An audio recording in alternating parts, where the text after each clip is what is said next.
which would have put him pretty much where we are now. So with any luck, we'll see Mvula, a 13-year-old male leopard, one-time consort of Karula the Queen. We'll suppose the Prince Philip, if you like, of this particular area.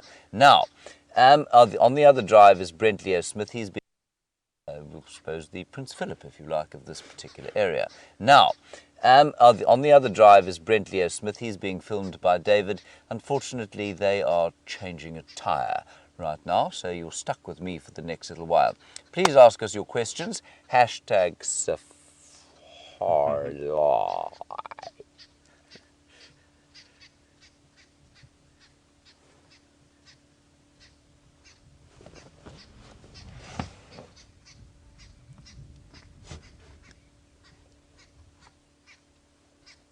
I don't know how much that you missed. Sorry about the gremlins. There is a very, very sort of a heavy cold front coming through, like I said. So, #Safari Live. You want to send us your questions or comments or anything else you'd like to say about what's going on here.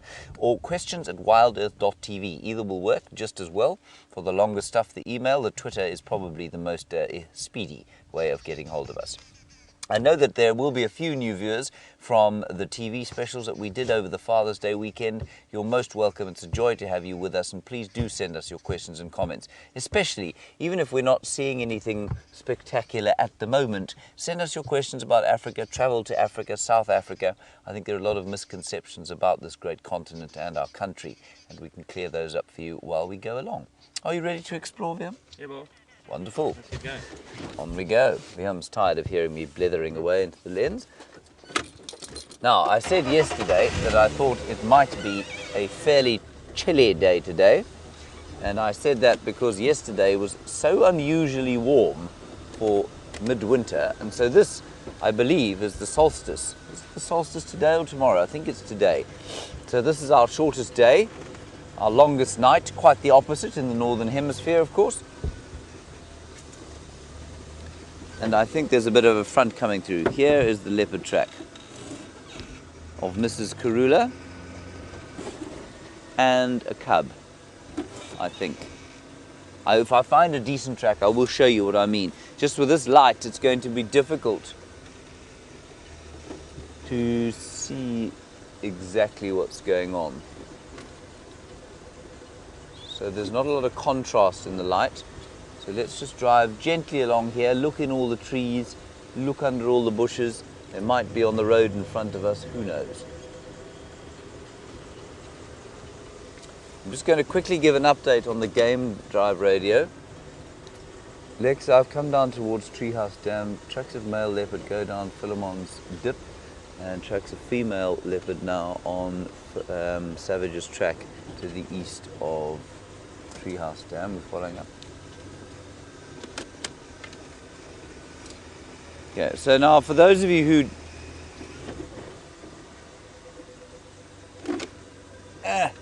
affirmative. For those of you who don't know, we're on game drive communications with a lot of the other drives in the area, which means that we can help each other, we can look for what's going on, and many of our sightings result from shared efforts. So that's what's going on here. Now this cold front, I think, is going to bite us for a few days, but what it's going to do, I don't know if you can see as we drive along here, but the leaves, if we look down through there,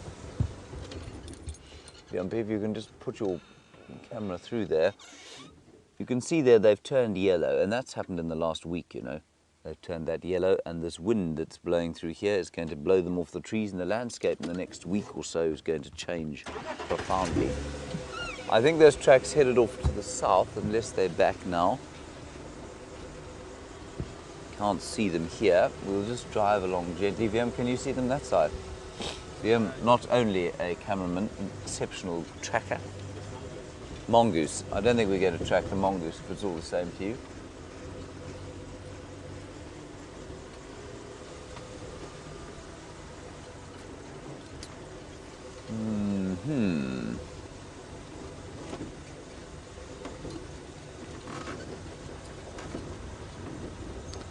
Sheepers. So it's 14 degrees Celsius here, which is about 54 degrees Fahrenheit. And Christopher, you say in Arizona it was 120 degrees Fahrenheit yesterday. That, if I'm not mistaken, is round about 45 degrees Celsius. And you want to know what the hottest temperature is here. Christopher, on very rare occasions it will hit 45 degrees Celsius. And I think that was the hottest temperature we had last year. That's about 120 degrees Fahrenheit. It is consistently very hot though. Oh no, it's 51 degrees. It doesn't get that hot here normally. 51 degrees Celsius you had in Arizona. No, mercifully it doesn't get quite that hot here yet. That is, I mean, that is beastly, Christopher. Sorry about that. That is really unpleasant. Very unpleasant indeed. Good grief. No, I don't think I've ever experienced 50 degrees. Right, let's see if our tracks pop out here. If they don't, we'll just do another loop around the block. Now, when we refer to a block, it's just the same as if it's in a city. It's the area between roads. So when I say in this block, I mean in this sort of region where there might not be any roads. So I think the track's headed off coming this way. It is difficult to tell straight from the vehicle, but I'm pretty sure they looked like they were coming this way. Whether she's with the cubs or not, I don't know. We'll just have a quick, keep looking to the side of the car. And I was asked a wonderful question once as to why it is I always look to the right-hand side. Do animals not also walk on the left? Now, while that might initially seem like a valid question, of course, if your driver's seat is on the left-hand side, right-hand side, it's rather difficult to kind of climb over and look this way.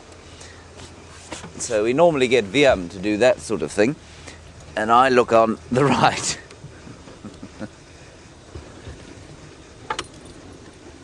Especially if you're Brent Smith, of course, because his vast form rather fills the cockpit more than mine does. Now we're pretty much opposite where I thought those tracks came across. So let's go across to Brent while I assess the situation here, and I'll catch up with you just now. And other checking male leopard tracks in towards Treehouse. Oh, sorry, I was going to get through the radio really quickly. Good morning, welcome to Safari Live. My name is Brent. I got Dave on camera with me today. And we had a little bit of a rough start to the morning. And we had to change a flat tire. One of our plugs popped. And as we were probably just too far to make it back to camp, so we've changed the tire. We're now out and we're heading towards the northern edge of Bajuma, and we're going to head east from there, and I'm hoping some of those lions.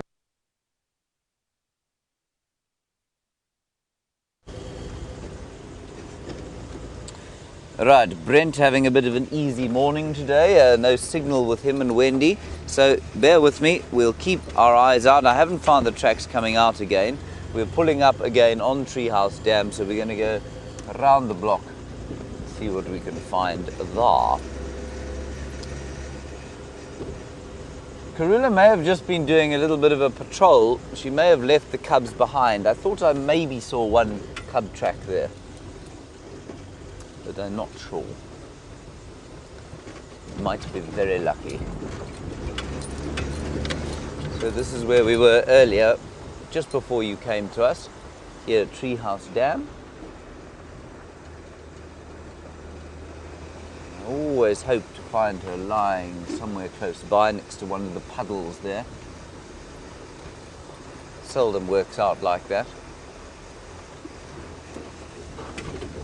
I also did see a tawny eagle in here. Now, a tawny eagle, one of the big birds of prey that we have here, and they also scavenge quite a lot. So let's just keep our eyes into this block. Hang on a second.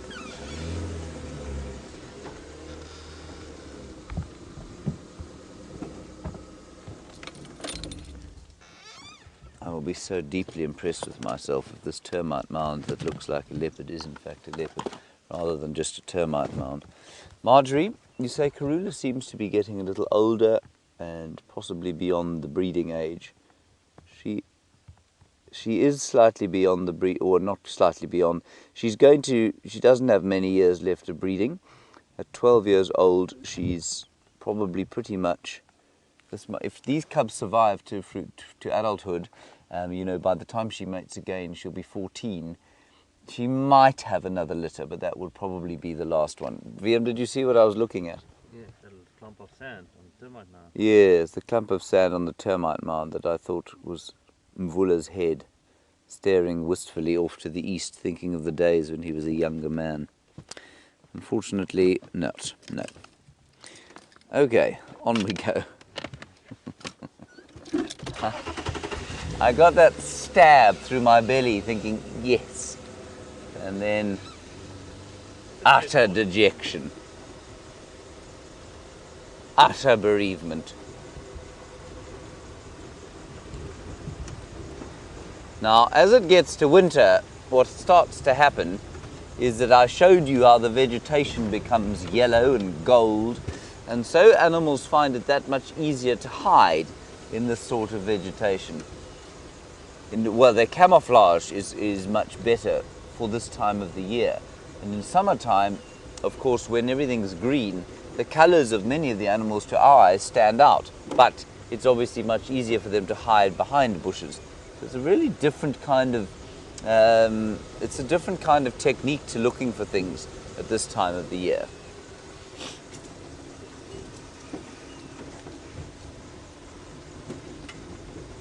Now, this is where I thought maybe I saw the tracks going off the road. I'll just assess them a little bit more carefully now. There's a little game path that goes off just around the corner. Hello, Safari Dean. You are obviously watching the show. Here she is on the TV, and you say, am I happy to be out of my tent? Safari Dean, I'm quite happy, but you know what? I loved being in that tent. I thought it was so great that we had different things to do, different things to show, and so it was a real joy to be in there. But it is nice to get out again, go and look for the animals. She's on the road here, just next to the road, still there. And this is where I thought she headed off, down there. No, she's back there. We're going to drive very slowly along here and just keep an eye out to the right-hand side. There's a drainage system. Leopards do like to lurk about in drainage systems. Right, while we're having a look here, head back to Brent and I'll catch up with you shortly. With the sun there. Here's the cub track. Welcome back, sorry about that. Now, we're on the northern edge of our traverse area, and just over this hill, I saw my first African wildcat live on safari last night. Very exciting. Brian and I had a splendid evening just taking in the beautiful surrounds we were in, and we got spoilt with a little bonus wildcat right towards the end of the safari. Might be the same one that Jamie saw. It's not far from where she saw it. So who knows, maybe I'll see it again this morning.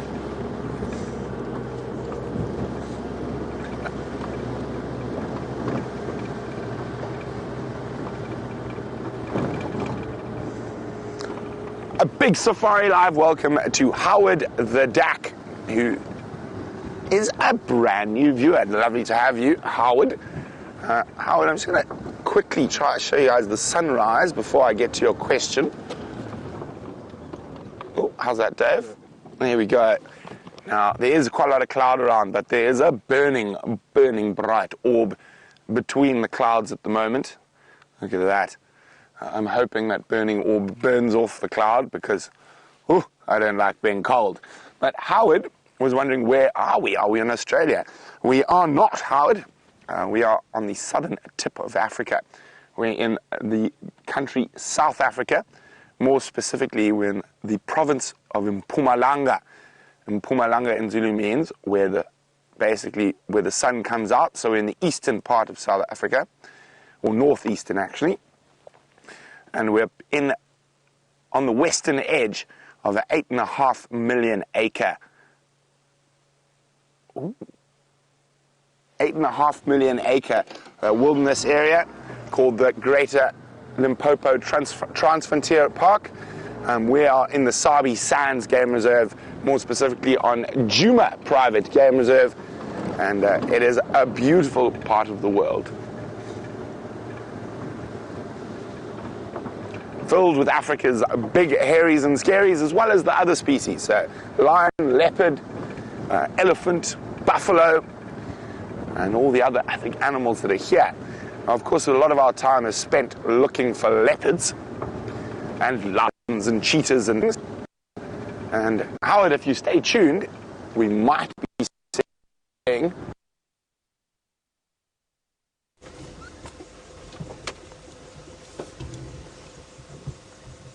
we found at least one leopard in this tree exactly where the tracks came off the road. Now, if it's the cubs, I'm not sure that we're going to be able to stay with them. In other words, if it's the cubs with no mum. She's in this tree here, the little one. So let's just ease our way in. I don't want to, we don't know what's on the ground. Mum might be on the ground.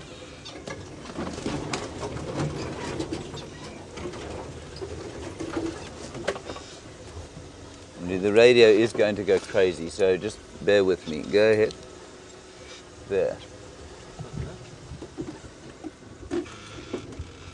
Savages track east of Treehouse Dam. There's a big albizia tree, or false thorn tree in the drainage. We've only got visual of one youngster at the moment. Can you see her there, VMP? There we go. I don't know at the moment, I'm just checking now.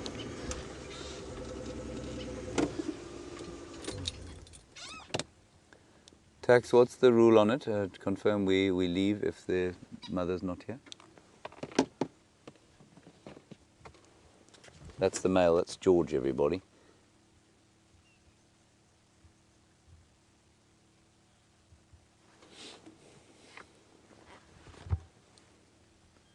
Okay, copy.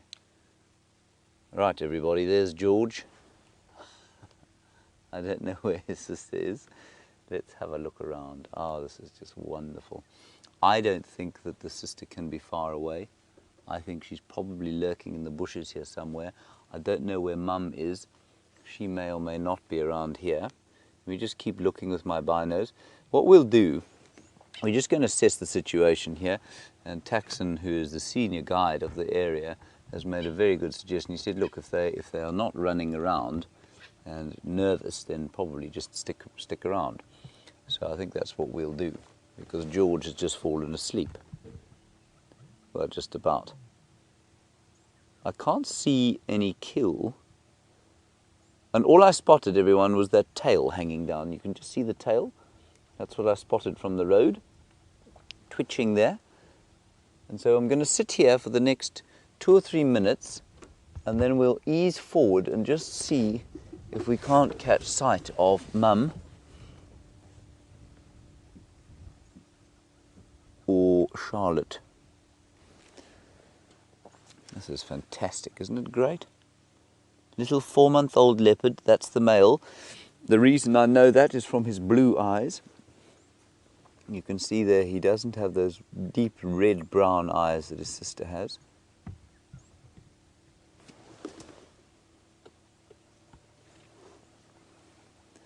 Let me just scan around with my binoculars. So I'm not going to look at George. You enjoy the sight of him. I'm just going to scan around here, see if I can see his sister anywhere.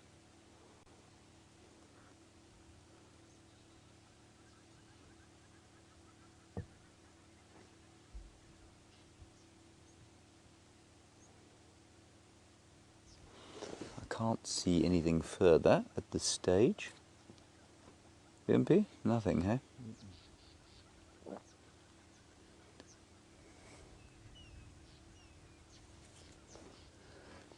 let's ease gently forward.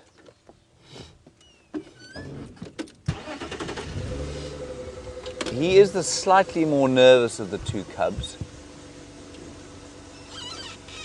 And I might actually make the decision to go around the other way, the other side, and just see if we can't look from that end. Because this is, I mean, where we're sitting now, there are not many places that other leopards could be. And there's a termite mound just to the other side that I think maybe the others could be on.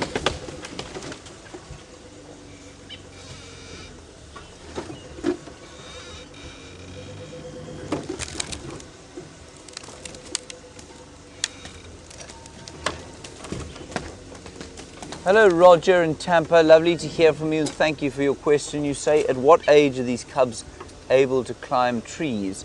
Roger, they can climb trees from probably about 8 weeks. Have you got a view there then? Nope. No, nothing at all. No. Okay, how's that? Worse. Worse. Okay, I think we're going to go around the other side. I just want one more sort of look from here. You can just see the leopard there. I know it's not a great view, but you can see there's beautiful little eyes looking out. I just want to look around here quickly to see if I can see the other one. And then I think we're going to carry on towards the other side. So Roger in Tampa, let me just answer your question quickly. They can climb climb trees from about 8 weeks, which is why we don't really view them long before they're 8 weeks old, unless the situation is really exceptional. Okay, I can hear bird alarm calling from the other side. While we go around there, let's head across to Brent, get an update from him. We'll keep you posted on what happens here.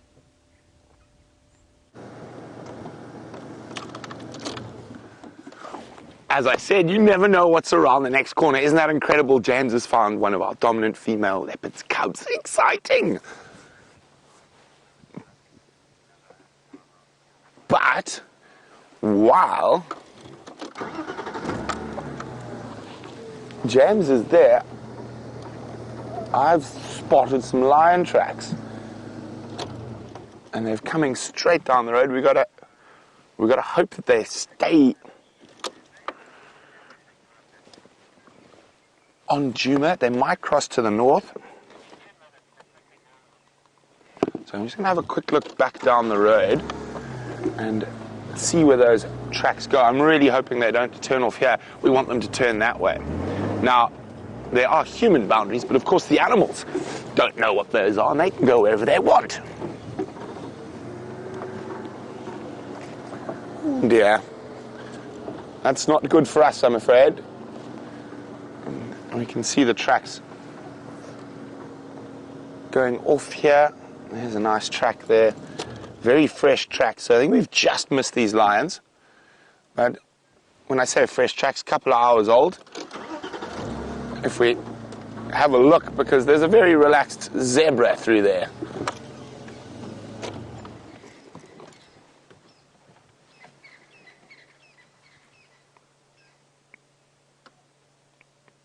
Hello, zebra. It's probably a male zebra, young stallion, all on his end.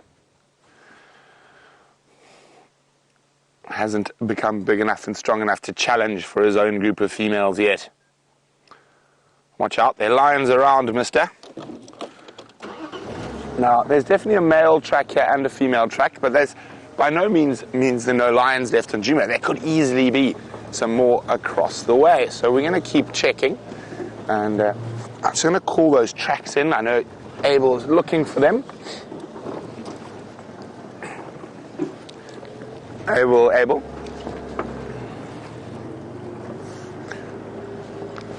Abel and Nkonzo of at least 3 Ngala head into Buffelshoek at the construction sign. I'm not sure the name of the road.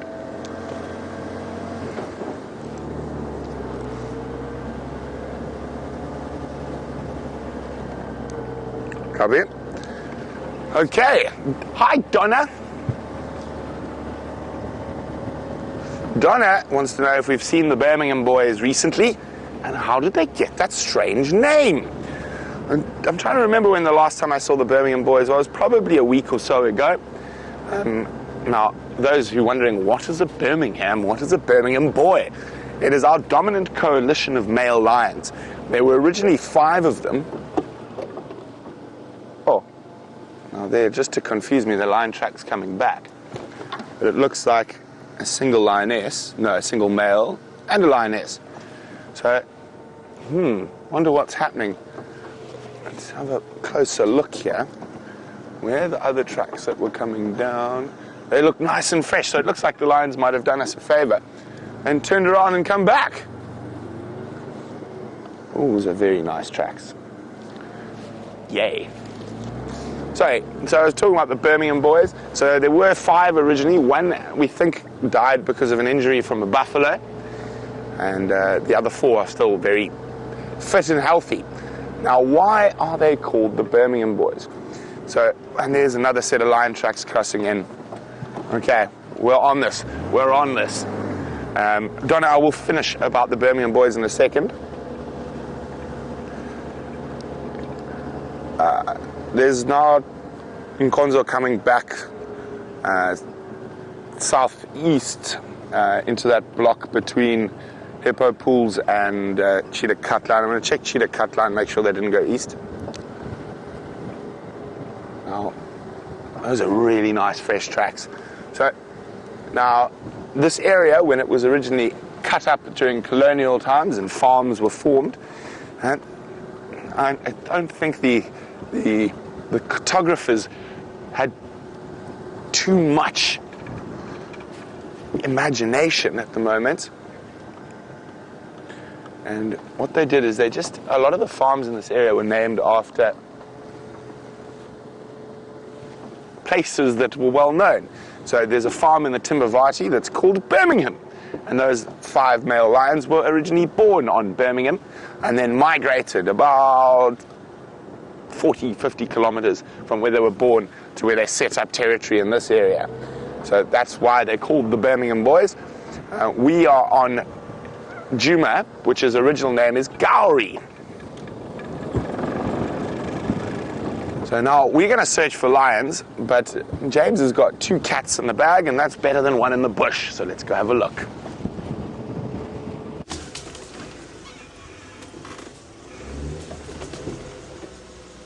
So little Charlotte is here. She's on a termite mound, basking in the sun. We'll show her to you now. I haven't seen Mum, and I'm now stuck on a stump. There we go. She's totally relaxed. He's totally relaxed. So, I mean, I kind of think Mum might be around here. But we'll just have a quick peek through here. And hopefully we'll be able to assess. But I don't see Karula anywhere. This is going to be a problem, isn't it, Liam? There's a very large piece of stick here. So she's just over there, not too far from where we are, just on that termite mound. I'll try and ease my way in. He's straight ahead of us there, in that tree. There he is. Catching the rays.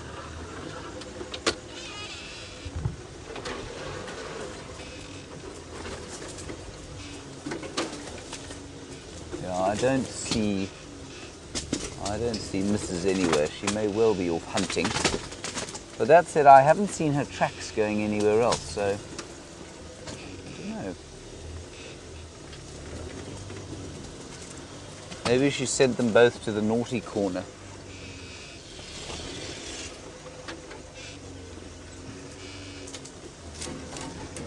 This is, every bush is positioned precisely in the wrong place.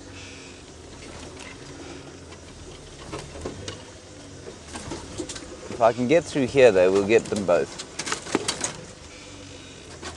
But it's going to be a painfully slow process because obviously we don't want to make a big noise. No thorns on this one.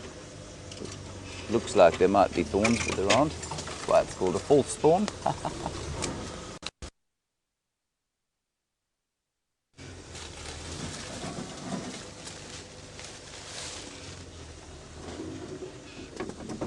Tell me when you've got a view there, Liam.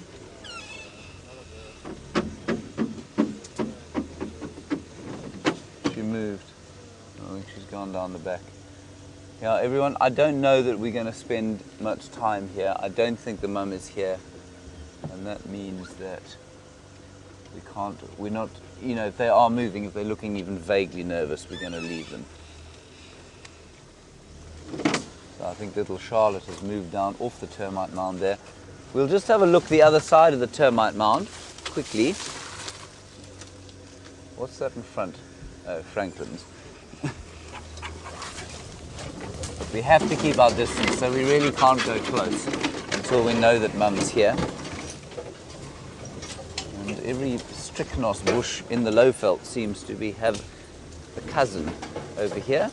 That's the bushes you can see us sort of mangling.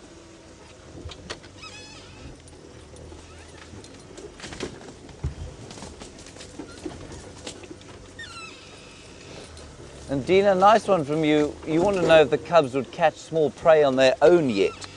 I don't think something the size of a hare you wanted to know about. No, I think maybe the size of a lizard.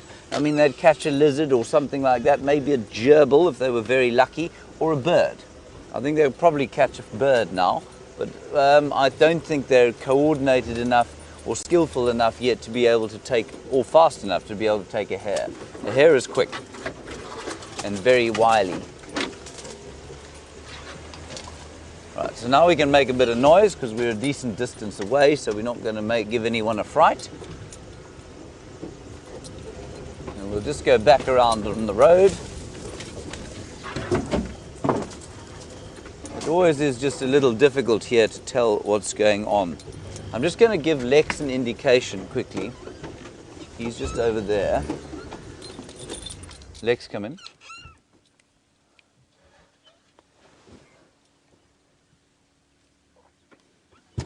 Lex is just coming this way. I don't want to put two vehicles into this sighting on this side of the drainage. He can very safely go and view the other one from the other side.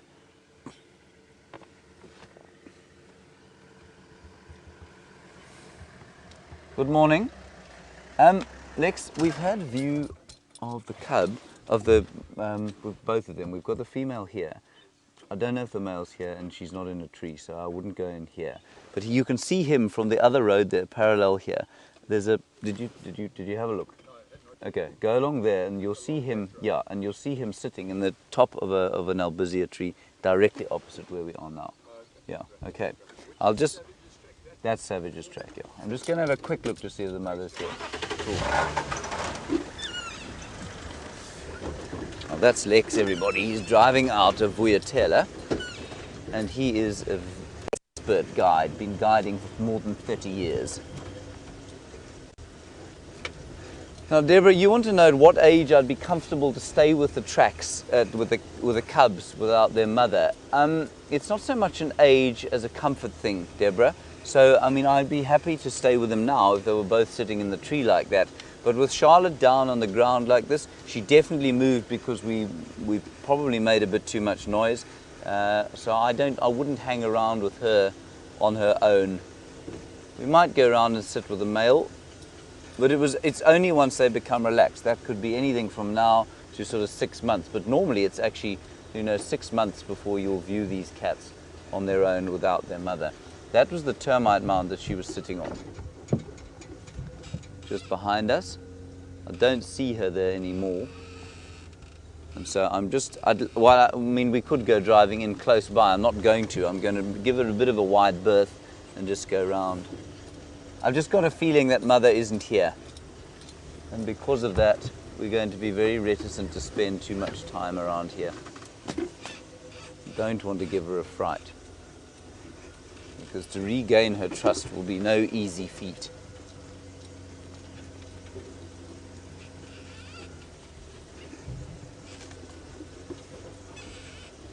So just bear with us, everybody. And the elephants, of course, have made a tremendous mess all over the place.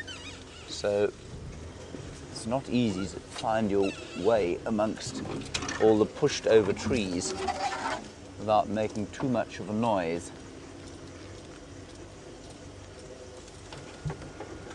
Let's ease around here. We may or may not get view of Mum.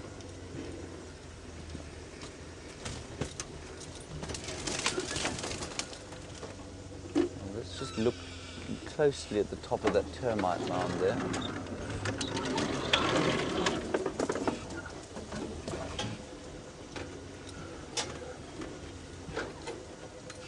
A nice clear way through here.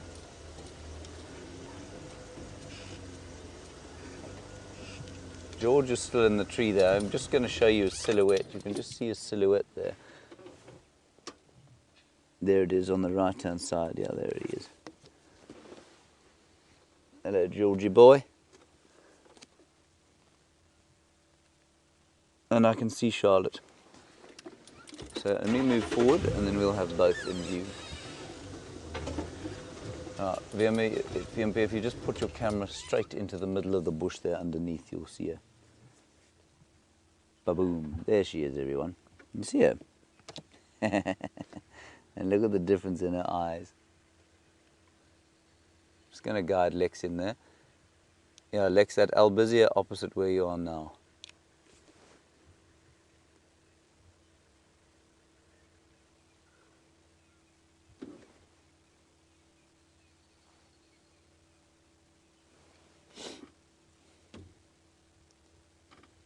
And there's the other little one.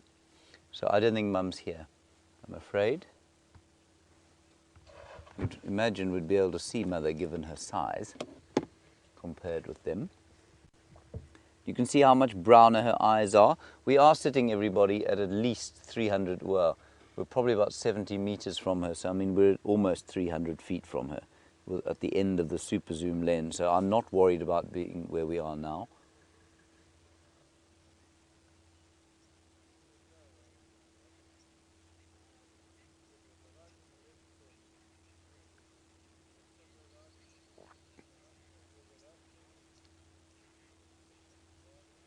Jono, a very nice observation from you. You say it looks like their spots sort of meld into their eyes and possibly obscure the way that they obscure their eyes, and perhaps that affects whether they or not their prey can see where they're looking.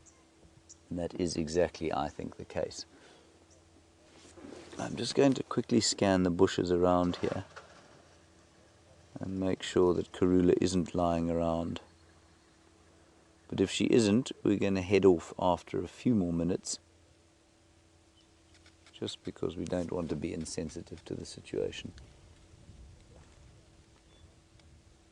That is quite cool though, isn't it? I know it's not the best view we've ever had, but it is pretty cool to be watching a leopard at 300 feet without her kind of being affected by you. I think that's great. So Mum is probably off hunting, and when we saw her tracks initially today, they were kind of, Viam spotted them on the road first, and then I spotted them on my side, and they were sort of facing directly away from a tree, and what that indicates is that she was spraying the tree, so she's probably marking territory. And if she's marking territory, it means that she may have moved, a fair distance. She has been leaving them for longer and longer periods. She's gone off all the way into Biffleshoek and Torchwood over the last little while and left the cubs for, sort of 12 hours at a time. Because for the last maintaining very small pieces of territory. Look at those eyes. Those eyes are quite something. Janet, you want to know if a female territorially soars in the same way that a male does? Yes, they do, Janet. They absolutely soar in a territorial fashion in the same way that a male does. And Karula, the last time she was found, actually, was doing precisely that. VMP, should we go a little forward? Or do you just want to have a look there? There you can see George. There he is. And he's just very relaxed in his tree there. But we're not going to go any closer to him. Well, we could sneak a little bit further forward, but we wouldn't get a better view of him. The only reason I want to move is simply because I'm not 100% convinced Mum isn't here.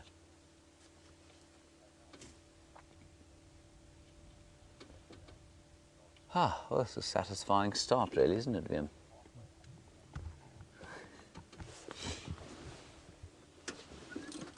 I'm going to sneak slightly forward.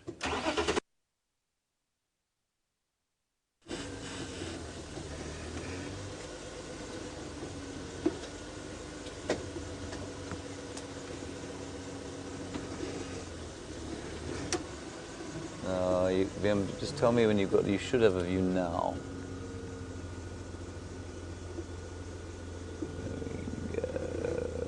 There we are. Shamsun, you want to know if we're close enough to hear if Karula calls them? Yes, I think we probably are. We'd hear her going, ow, ow, ow. But only if the car was off. Right.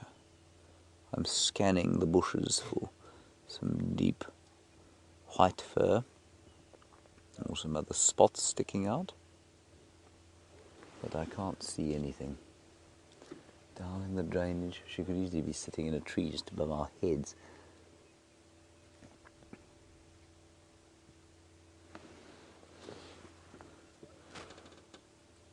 It's interesting that they're not together, I think,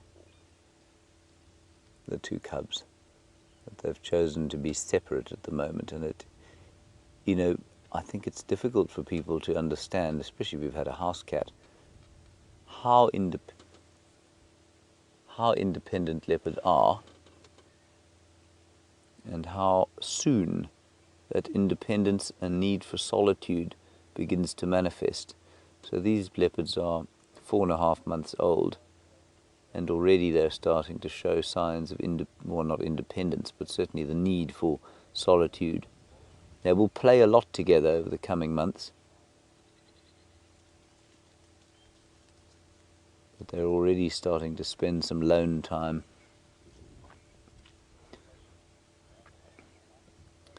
Dina, you say, does she have a notch on her right ear? No, that's a normal notch. You mean underneath there? Dina, that's totally normal. They all have that. She's got that notch on both her ears, and you can see it from where you are. And you can see it, the angle of her head when she changes it, you'll see it on the other ear as well.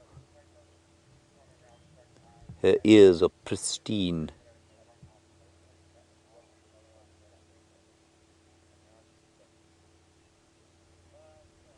Fantastic that they're spending a bit more time here. You see what George is doing? George is now staring into the distance, beautifully silhouetted in his tree. Hello, Georgie. He's looking this way. Hello, fella.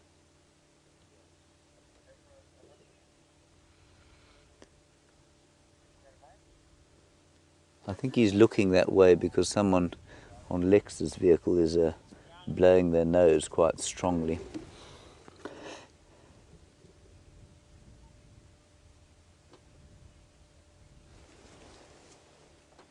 Okay, everybody, we're going to give this another 5 minutes or so, and then we're going to pull out, just simply because the mum doesn't seem to be around. And I don't want there to be any undue pressure on them. They must feel free to join each other, should the need arise. Liam, where's Karula? I don't know. Why haven't you spotted her? I think she's a little gallery. I think she might well be south of our boundary.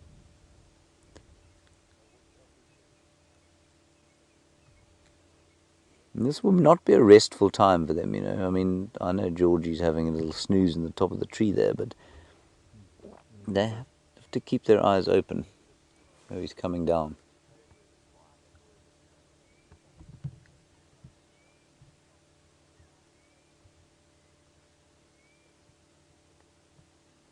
Gee whiz.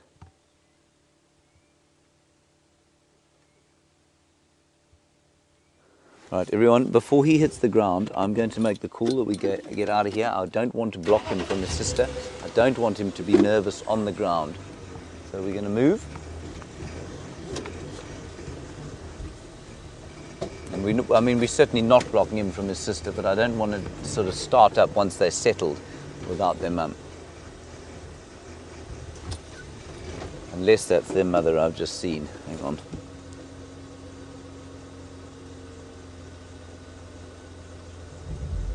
No. Okay, everyone, a great sighting. Let's carry on. Let's head across to Brent, find out what his update is. But so good. Those two little cubs are absolutely fine.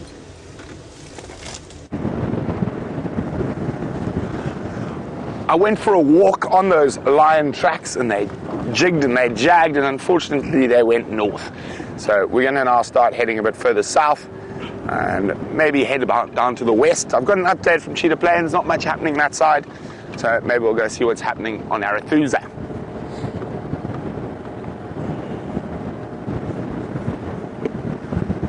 And it's one of those mornings where it seems to get colder as it goes on, even though the sun is attempting to dissipate the cloud bank. It actually looks like it's doing a reasonably fine job so far. Remember, we are on a live African safari, and we are now going to go look, see if we can find a leopard.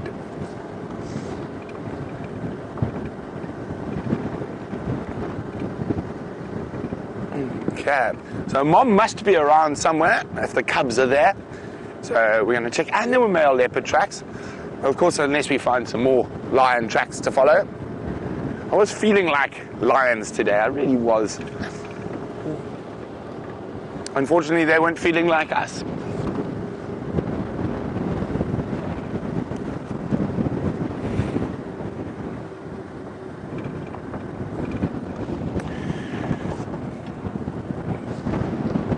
Morning, Shamsun. Shamsun would like to know the success of the Styx Pride. Will it have a negative effect on the Nkuhumas, since they both fall under the coalition males, the Birmingham boys? I don't at all. If anything, the Styx Pride is still far more vulnerable to the Birmingham. I mean, to the Nkuhumas. The Nkuhumas have 5 adult lionesses, and the Styx only have 3 or 4. And at that weight of numbers will generally keep the Styx out of the Nkuhuma territory. The Birminghams might dominate over both prides, but the Styx and Nkuhuma prides will fight between themselves. I'm just having a quick look. No tracks. So it's very, very interesting that the female lions, even though they share the same males, will fight and defend territory against each other. Now, the Styx made a brief incursion north. I haven't heard if they went back south last night. They went into Torchwood, which is just to the east of us here, and the Nkuhumas were in Torchwood at the same time. But the Styx seem to use the southern section of Torchwood and the eastern section, whereas the Nkuhumas are the north and western sections of Torchwood.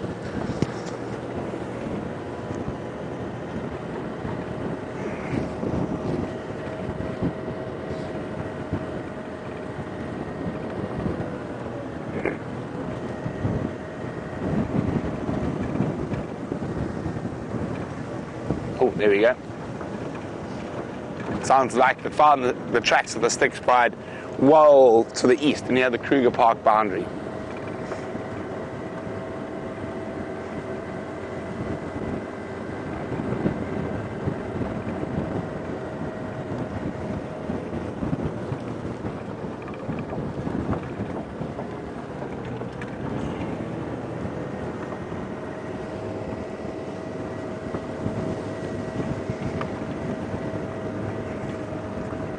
Now, of course, we should be a little worried for Karula's cubs at the moment. Mvula's knocking about, and so is Sindile. And both those male leopards pose a huge threat to the Karula's cubs.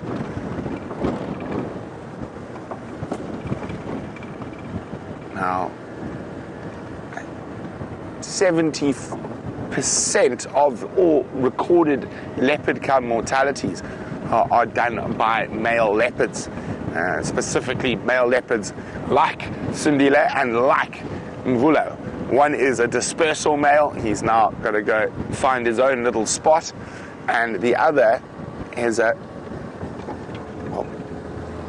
old dominant male who's now become a nomadic male because he's unable to hold territory.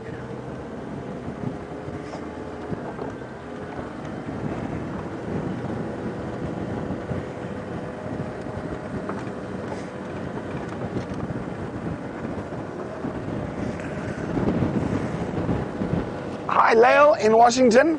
Oh, it's getting colder. Lael would like to know how long Sindile's rabies shots will last. Indefinitely, Lael. He will have to have other shots if he catches another rabid animal. But that hopefully will not happen, and he should be 100% fine. Now, Lael would also like to know who named Sindile. And it was you, the viewers. I think it was. He was named Mother's Day last year during a Nat Geo special weekend. And there was a little vote that was put out onto the Twitter sphere. And that's the name that was chosen, the most popular. There's a couple of options put through. And that's where he got his name.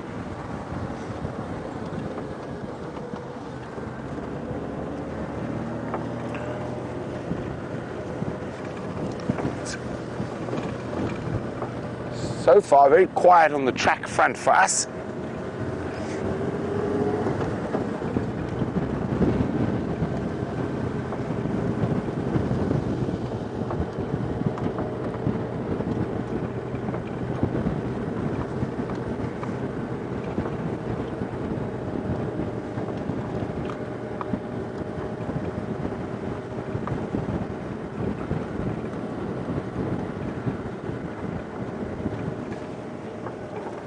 Now, the thing is with the Birmingham boys, there being 4 of them, they often move around by themselves or just 2 of them. And it's not uncommon for male lions, so you never know if we might find another set of tracks to follow.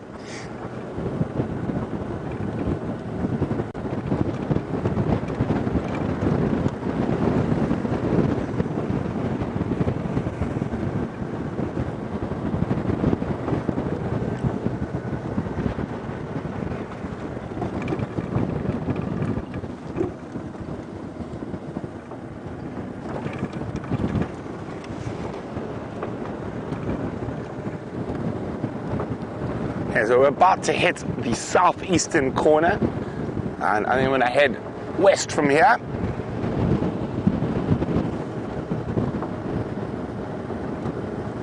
Oh, what track is that?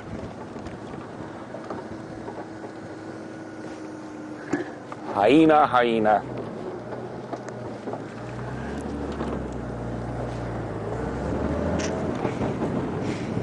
It is quite nippy at the moment. Seems to be getting colder. I see Dave has turned into the Michelin man behind me. He's added layer upon layer. So now all I can see is his eyes.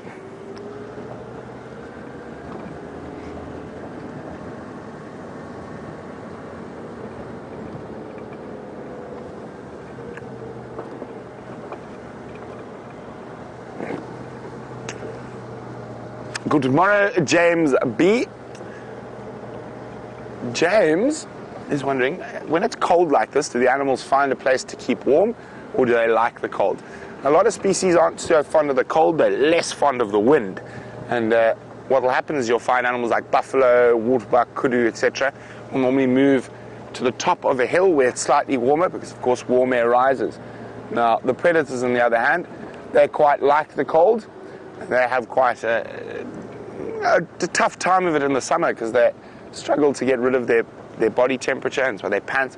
So you can find the predators moving about a bit more often in the cold weather. So they might be moving around later in the morning or even sometimes during the day.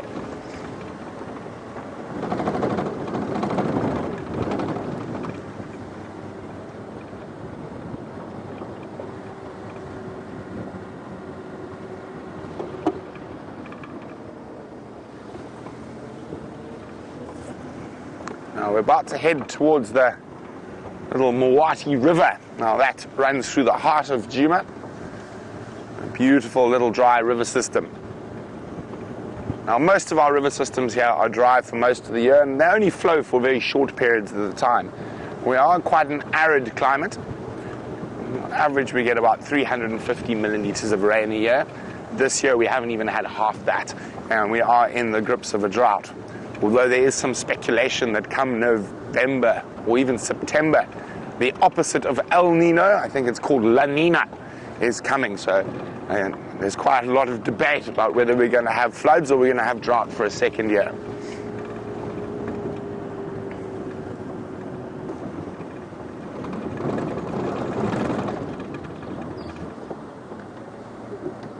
Always checking carefully around here.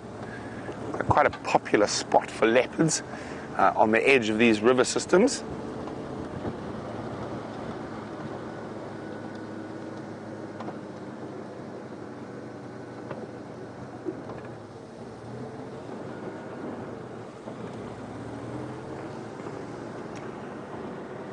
Now I'm quite interested to see where all the tracks are this morning, and they're eluding me. Oh no, we found lots of tracks, but the tracks we were following unfortunately left our traverse area.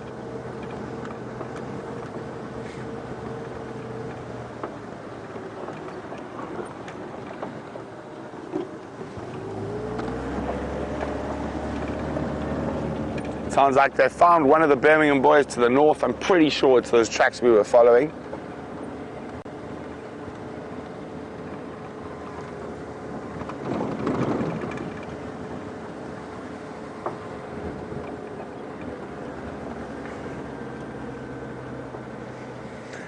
Hi, Rambling Tin Lizzie. Rambling Tin Lizzie's been wondering how James got the nickname Commander Bond. Well, I double A.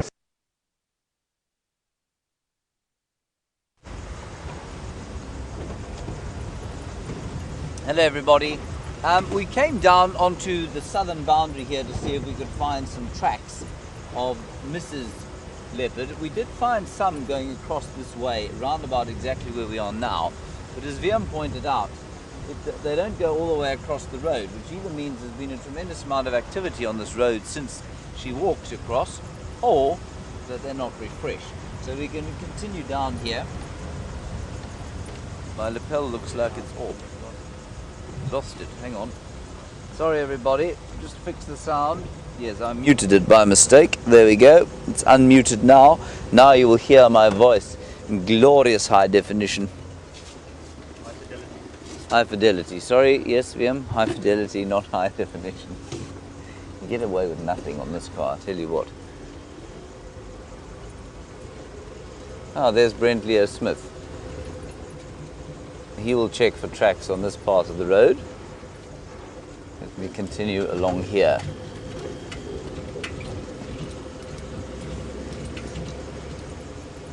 Let's see if I can't find them going perhaps that way. I think she could well be across the road there.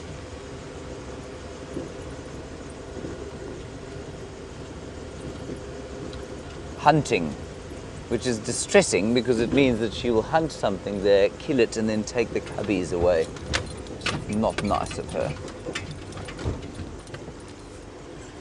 Anyway, let's see what else we can find. I have not seen any other kind of mammal, everyone. I don't think I've seen an impala today. There were no impala around here yesterday. There was one steenbok. So maybe we'll head along and to another part of the reserve and see what we can find. I do also want to go past the hyena den and see what's going on there. So maybe we'll do that.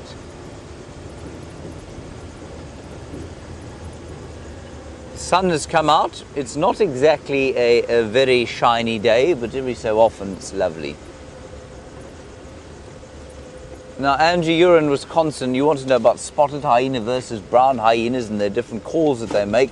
Angie, a spotted hyena has a very different call from a brown hyena. I've actually never heard a brown hyena call, but a spotted hyena has a unique call.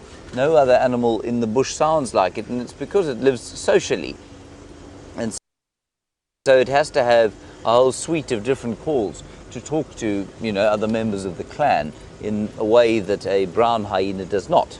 A brown hyena, of course, is entirely solitary, unless they're mating or with cubs. It's a nice question. Brown hyena, very, very uncommon in this area. I think seen once on Safari Live by Peter Pretorius. But I'm afraid the rest of us have never seen a brown hyena in this area. They are in the Kruger, but they're not common. But they're amazing survivors. There was one seen in Johannesburg the other day. There's a little sort of, I suppose you could call it a park, but it's quite a long park, long thin park that runs the length of a river in Johannesburg. And that park revealed a brown hyena the other day, which is utterly bizarre. I mean, Johannesburg is a massive metropolitan area. Slightly upset sounding Franklin in here. Wondering if maybe Mrs. Karula hasn't popped down this way. But I don't see her. She will definitely also spend some alone time. You know, she might not only be away hunting. I've definitely seen leopards leaving their kids and having a little bit of a break from them.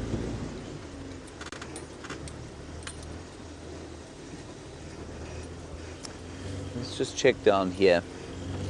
I'm going to go and have one more look in that area where we had the cubs, because we do have a little school drive this morning. The Johannesburg school is joining us from Johannesburg.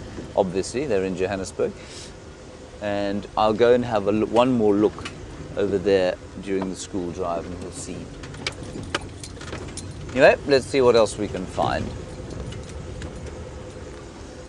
There were, I don't know how many of you were watching last night, but we had, sorry, there's great noise going on there. We did have, of course, that ping from Sindile's collar, and he was not far from where we were walking around on the Gari main road, so he might pop out too. That would be great. See the light just starting to break through now. Very beautiful. And perhaps Mvula as well.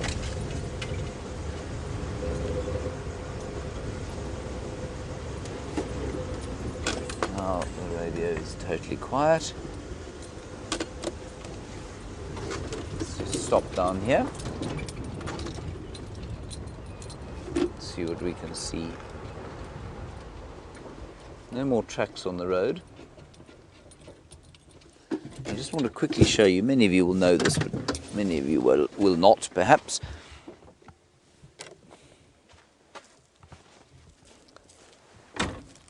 This, everybody, is a strychnos bush, and they are the bushes that make that horrible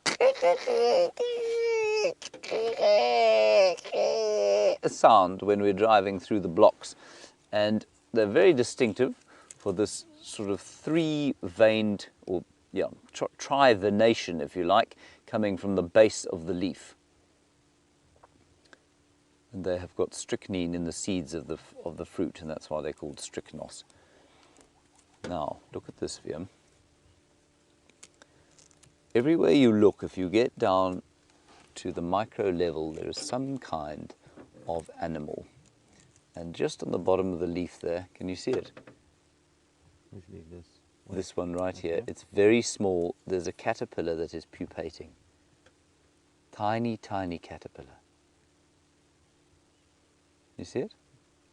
Now, I think that's what we call a leaf tear, everybody. And if you look around, let me turn the leaf around, you can see the leaf has been eaten out from the middle. You see that? Now, those sort of almost individual cells of the leaf have been eaten out from the middle of between the dermal layers. So although a leaf almost looks 2D to us, looking 2 dimensions, it does exist in 3 dimensions. And all along the strychnos bush, leaf tear caterpillars have eaten away the middle of the leaf like that. And I think they avoid a lot of the structural material, so they don't get the lignin and the cellulose, which makes it much easier for them to digest what they find. I think that's incredible. And that's there, a tiny, tiny microscopic caterpillar, probably about 1 millimeter long. It's really quite cool. Okay, so that's Strychnos madagascarensis, the black monkey orange. I'm a bit regretful that I broke that tree off there, because now I'm not sure that the caterpillar will survive. I'm sure there are others. You think I should feel guilt, Viam? Yes. You do? Okay, I will then. I'll feel guilt for a little while. All right, on we go.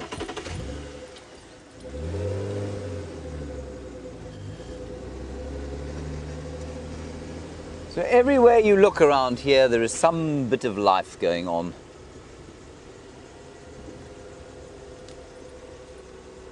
I'm just keeping looking in the trees. I've been so excited about it. I'm just going to quickly talk to Andrew.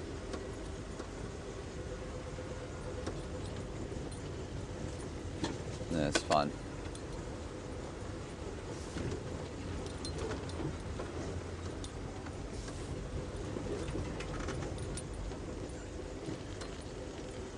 Let's go and have a look on Twin Dams Road. I'm just going to check with my communications with the final control. They seem to have gone radio silent. Are you guys still there?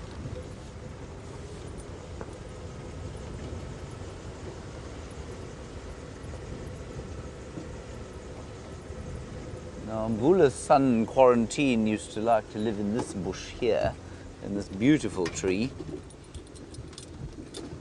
And that is called a Scotia brachypetala, or weeping boerbean. Stunning, stunning tree. And quarantine used to like to hang around in there. Isn't that beautiful?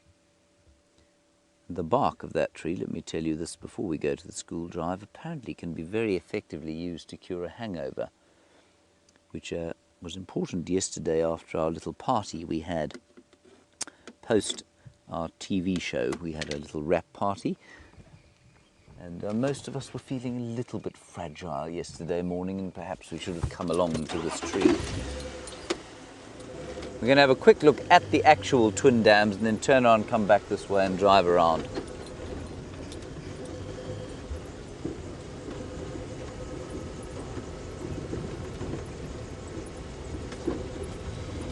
What do you see, Viam? Why are you sniffing like that? You're just sighing because we're not looking at leopards killing something. Lions. Viam was actually slightly unimpressed when we found those leopards. He seemed very excited to see some lions this morning. Rebecca, if that was a communication, I'm afraid I didn't hear it.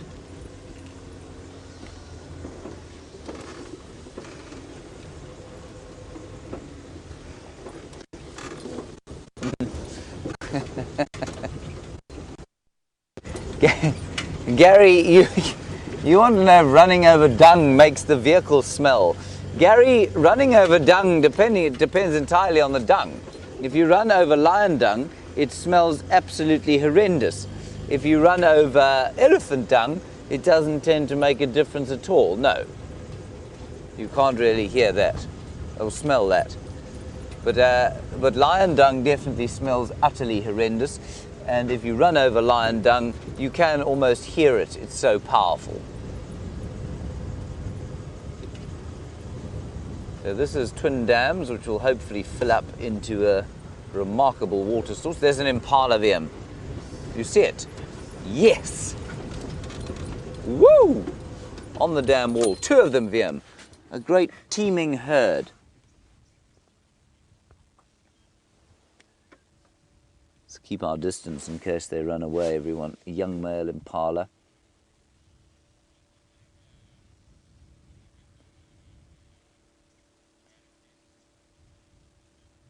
There we go. Very nice, Viam. Well done. I'll just go a little bit further along here.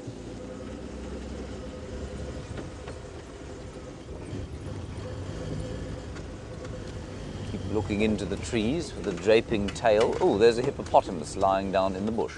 We're not going to go any closer because they will run away. Isn't that amazing? How bizarre. Now that you do not want to find when you're on foot trying to find a leopard walking through the thick bush. And the reason for that, of course, is that they are very threatened when they're out of the water and so potentially very dangerous. Now, what's interesting is that that kind of situation where there's a hippopotamus lying out of the water is going to become more and more common as the dry season progresses post this drought. water buck sitting very nicely framed through there. There we are. And there's just very little water around for young bull hippos who've been tossed out of the pod to go and find.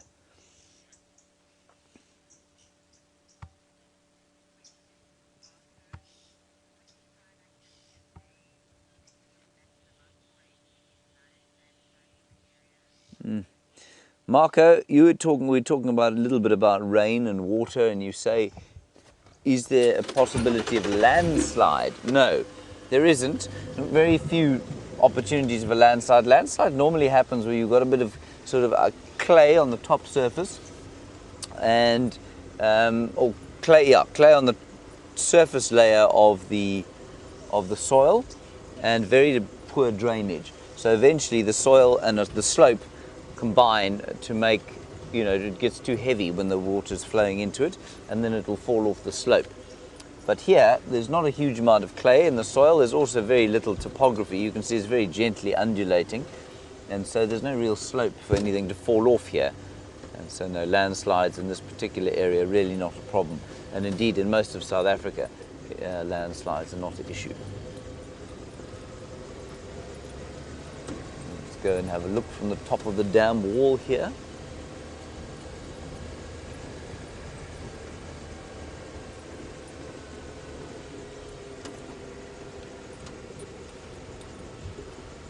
Just see if there aren't any further tracks. I don't see any further Mvula tracks. Anyway, time will tell. Now that hippo, he wouldn't follow off into the bush there because he will be very nervous on his own, very nervous out of the water, and I think he's probably just looking for a bit of sun to go and lurk in for a while, warm up a bit, and then he'll lie in the deep shade. And Herbert, who was out tracking the other day, he was tracking some leopard. He came across a hippopotamus in the bush alone.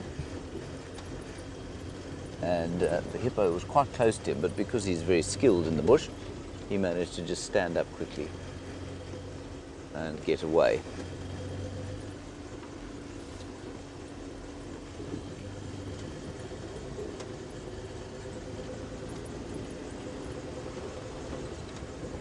I'm going to have to turn this radio off, I'm afraid. It's just too loud. There's too much going on the other reserves.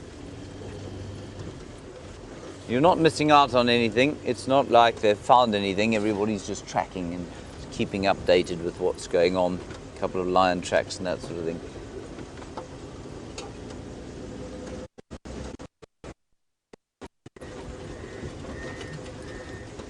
All right, let's head across to Brent Leo Smith for an update. We'll see if we can't find any more leopard tracks here.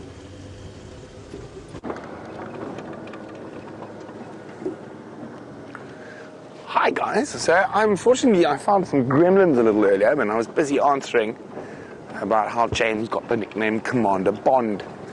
I'm not really sure, I think it just happened. I think James happened to be talking in a Sean Connery-esque voice, and James does like to liken himself to a secret agent. So Commander Bond is of course James Bond's official rank.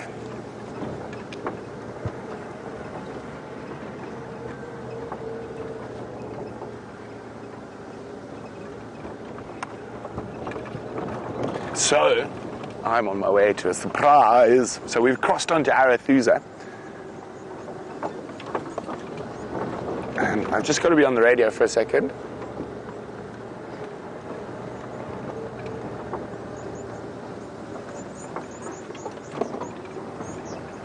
Sorry about this.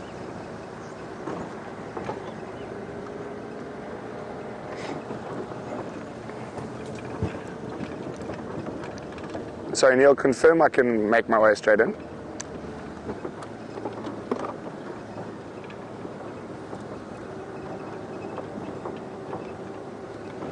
Copy, thanks very much, Neil. Okay, now I wonder what's down in the Marikani River. Could it be a turtle dove? Hello, pigs. There you go, some warthogs at Red Dam. Oh. What did the mommy warthog see on the other side? Now, quite interesting there, we've got what looks to be 3 ages. We've got the big female up on the left, and then we've got a slightly older female in the middle between the 2 of this year's babies. Can you hear some elephants making some noise? But now, it's not uncommon for female offspring of a warthog to stay with mom and actually keep living with mom for a while. So you have related sounders, and look what's coming just to the right of the warthogs. So we've got both grey tusked beasts we get here in the same shot. Oh, is it a young bull? Is he going to chase the warthogs? That is the next question. Sometimes that does happen. See that? It looks like a young bull.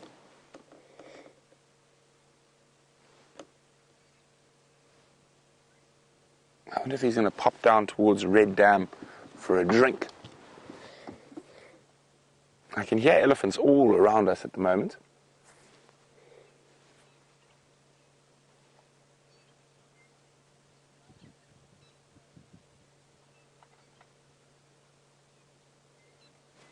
Yeah, branches breaking everywhere.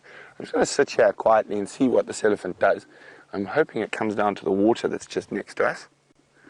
Just going to position to get ourselves into a good spot if he does come, and also do a bit of birding while we wait for him to come through the thickets. Now, right on the edge of the water there, Dave, some yellow-fronted canaries.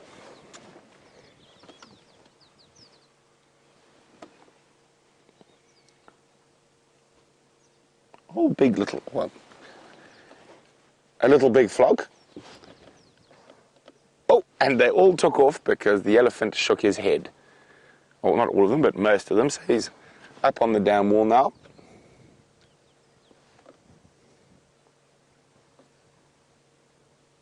Hello, mister.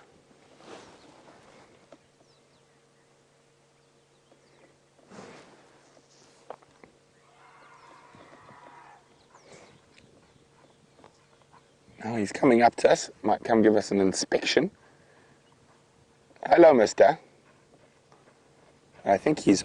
Oh, you're being very naughty. Are you coming to cause trouble? No, you're not. Good boy. Go have a drink. Behave yourself. I'm watching you. He's got a bit of a mischievous glint in his eye, this young ellie bull. Now, this is a pumped water hole, and he's actually smelling where the fresh water comes out. He'd prefer to have water straight from the ground.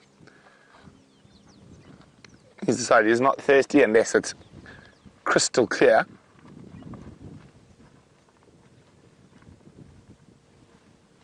Sorry about my head there. So it sounds like he's going to move off towards where the other elephants are.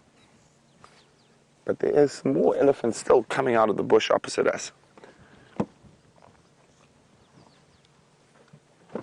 I'm just going to call it in on the radio quickly. There comes another ellie. There's a Mvula to the south of Red Dam and some Madoda and Mvula at Red Dam itself.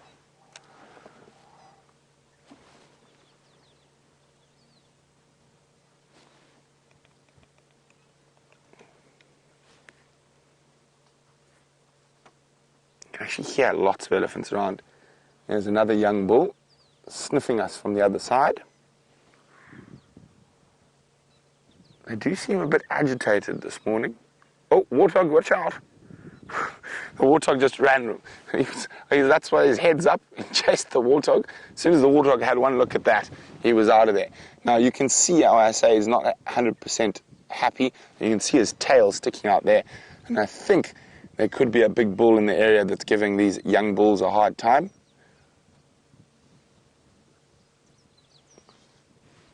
Okay, let's just move a little bit further towards where we can hear the others. I was really hoping they'd stop for a little drink, but obviously not that thirsty.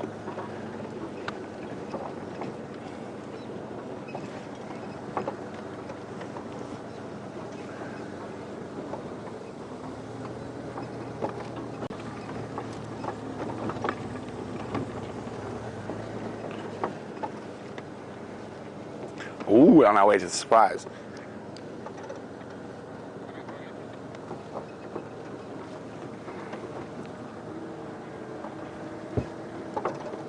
I'm just going to be on the radio for a second quickly. Standing by. I'm at Red Dam. Confirmed best access is straight down Murricane.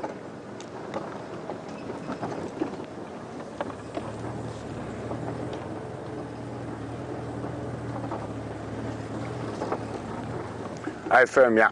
There's also just lots and lots of Ndlovu just to the south of Red Dam.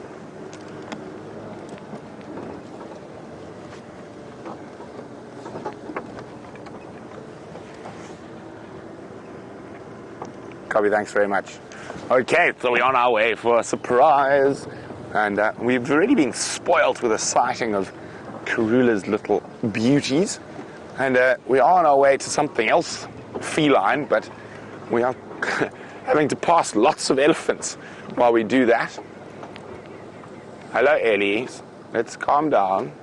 No need to be uppity now. So they do seem a little bit agitated. They could, as I said, it could be a big bull in the area. Don't you even think about charging me from behind that bush.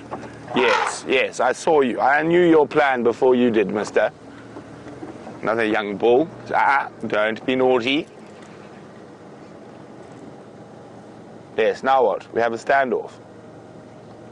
So elephants quite often, when you get into these situations, are used to doing the biggest thing and everything runs away from them. So all you do is stop. And like this, they feel a bit awkward. Oh, sorry, it's not a young bull, so it's a young, an adult female. It's okay, madam. Here we go. Put your tail down. We're not wanting to cause trouble, but also don't want you to chase me while I'm going through here. Here we go. Off she goes. So quite important not... Hey! Stop it. Enough of this nonsense. Yes. Pretend to eat the tree. Try to sneak at me through the bush. Naughty elephant. So there we go. All it took was a little bang on the side of the car, and she's behaving herself now. So it's very important not to race away when an elephant does that, because you can sort of teach them to chase cars. Right. It can be quite scary. They are massive animals. And you could just see she was up to mischief. Body language and that, and the way she moved around, she tried to sort of sneak a charge through the bush at us. So we're in the little Murricane riverbed at the moment. So even though it looks like a road, this is actually the riverbed and lovely river sand here.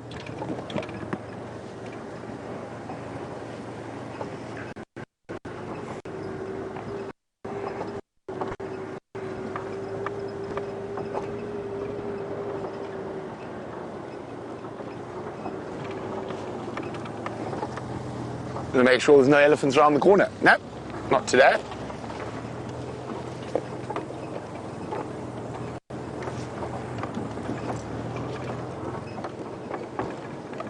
Oh, more elephants.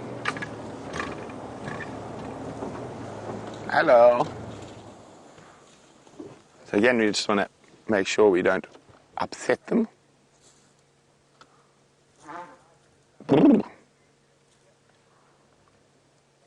Hello, big girl. So there's another vehicle who's having a similar situation to what we had with that young bull earlier. But in this situation, you see this big female, completely calm, tails down. We're busy being stalked by another young bull on this side who thought I didn't see him. Yes, I see you.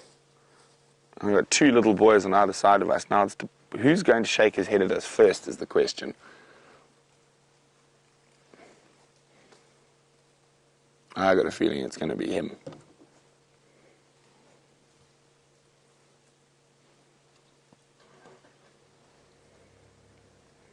This is a wonderful traffic jam. We're trying to get to a cat, and we're spending quite a bit of time in the middle of elephants.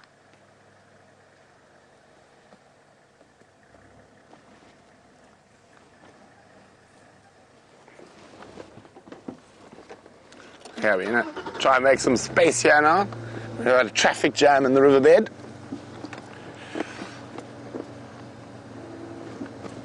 Oh man, what's wrong with my four-wheel drive now? There we go. It's fine, seems it'll be easier for me in this Mvula. It's light. Oh, I'm sorry, mister. To you too. Thanks, man. Cheers, enjoy. Okay, we've managed to avoid a head-on collision in our morning traffic jam with not an elephant but another vehicle.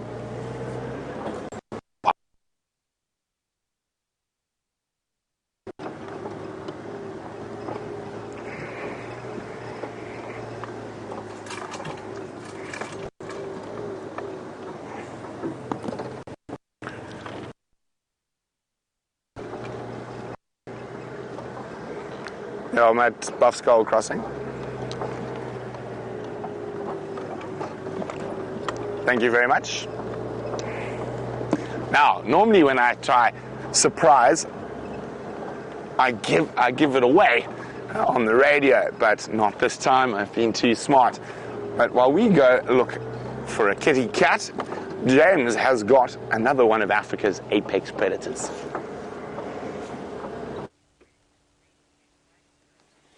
Now everybody, we've just come into the area where the hyena den is, and we're just close by, and I didn't want to go any further because we will definitely have to disturb this fellow when we move in towards the den. The den is directly behind there where Viam's showing you, and I'm hoping that those little tiny baby hyenas will stick their heads out. There is one. So what we're going to do is wait here for the school drive. Hello kiddies from Rodine School for Girls there in Johannesburg Parktown. I'm very familiar with your school, you know. I attended the small stone school across the road for 12 years, many years ago. So you're most welcome, Mrs. van der Merwe's class, I believe, and Mrs. Gonsalves or something like that. It's great to have you with us. And please send us your questions. I'm not looking at you because the beautiful African sun is now in my eyes. It's very difficult to see. So please send us your questions and ask us anything you like during the next little while, and we'll tell you about what we're seeing. And a very special welcome to my cousin Grace. Hello Gracie, I hope you're having a good time at school today, and of course to the daughter of the father of Safari Live, Graham Wallington, your daughter Mia. Hello Mia, lovely to see you. We've definitely met many times and it's good to have you with us.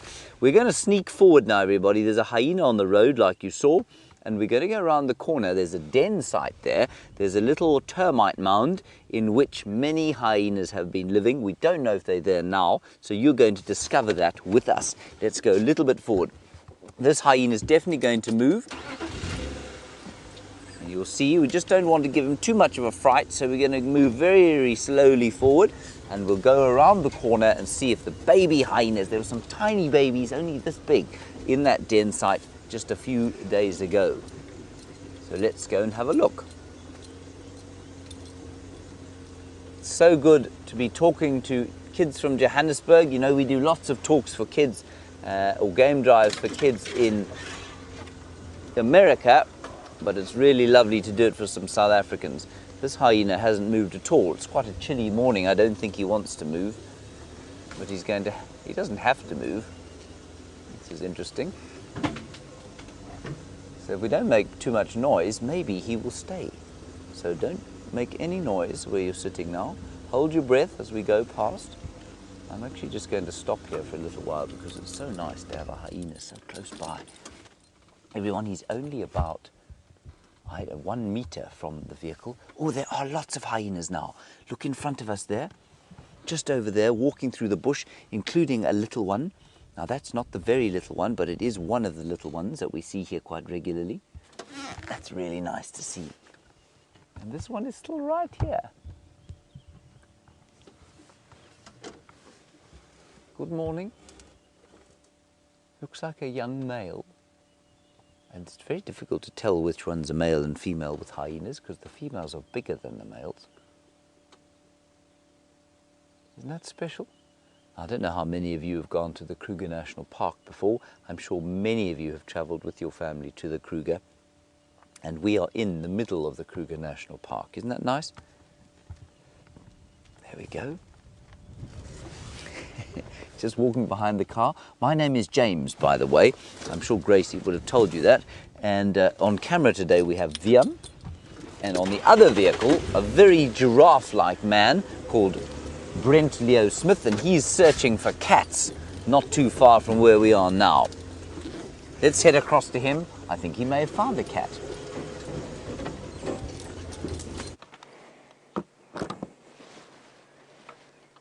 A big welcome to Rodine and to Gracie and Mia.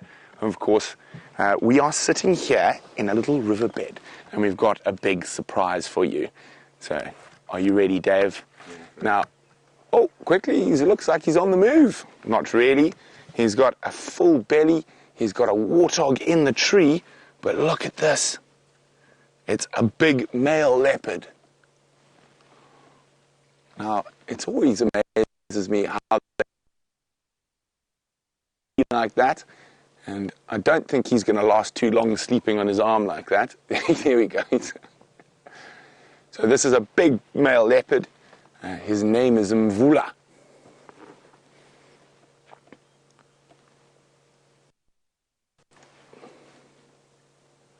Now, I hope you girls are ready to ask us lots of questions, and I might ask you guys a question or two as well.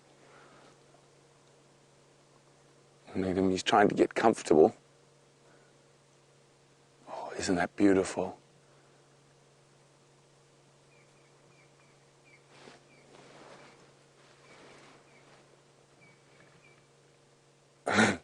So he's eaten half a young warthog already, and he's put it in the tree next to him. We will show you the warthog just now. I just think he's going to move, and we might get a nice visual of his head in a second. I don't think he's going to manage to last being comfortable in that position.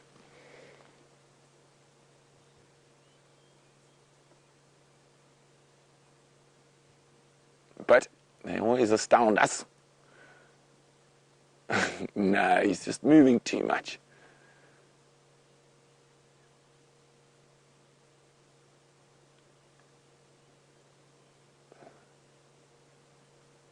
So I know Mia knows exactly where we are, but if any of the other girls there don't know where we are, we're in the Sabi Sands Game Reserve.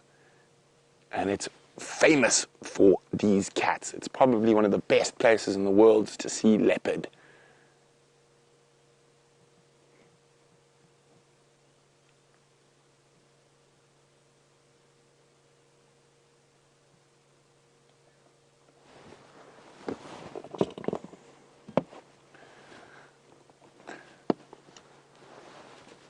Isn't this amazing? We're sitting a few meters away from a very big male leopard. Oh, there he is. Oh, yes. I was waiting for that. I didn't think he was going to be too comfortable the way he was. Now, he's an old boy. Probably between 11 and 13 years old. And he's got to the stage now where he's not the big boss around here anymore. So he's sort of in retirement. And what that means is he's going to sneak around trying to avoid the other male leopards. So he doesn't have his own territory anymore. He wanders all over the place.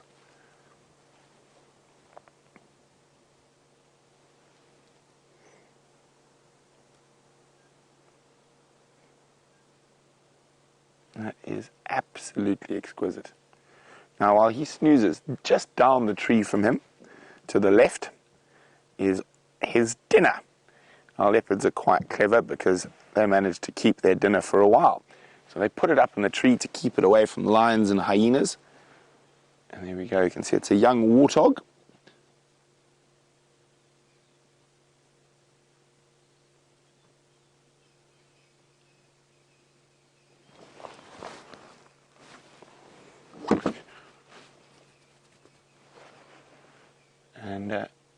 I wonder if it's part of that warthog family we saw a little bit earlier before you guys joined us.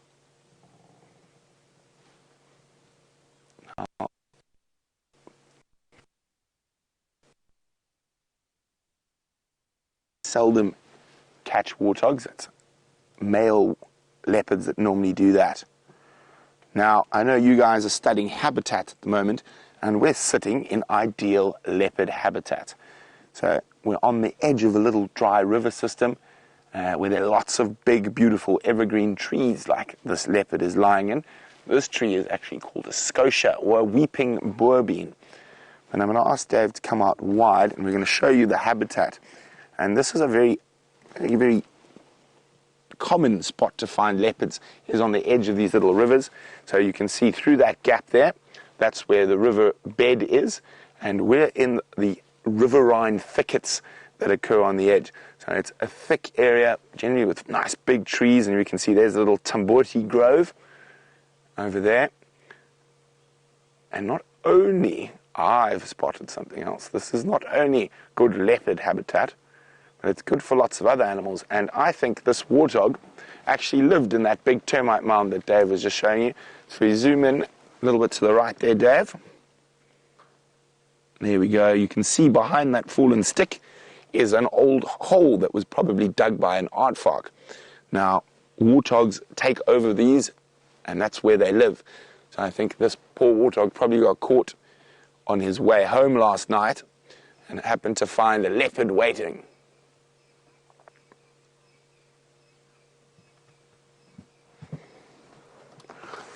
So, I'm Brent, and we've got our first question from Kada. Hi, Kada. Kada would like to know, why do leopards like hiding in trees and in mountains? Well, in this area, the leopards use the trees to make sure they can stay away from lions and hyenas. So leopards will put their food in the tree to make sure no one else can steal it. Now, in the mountains, they don't really hide in the mountains as such, but they live in very steep areas, and that's mainly because people have pushed them there.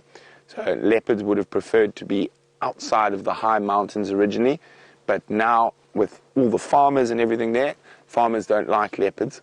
They tend to eat their cows. So that's why they tend to be high up in the mountains. But in the bush, they actually spend most of their time on the ground. It's only when they've got to kill, and that's when they go into the tree. Sorry, I've just got to be on the game drive radio with the other game drive. Yeah, Pete, just make your way straight in. It's just me here.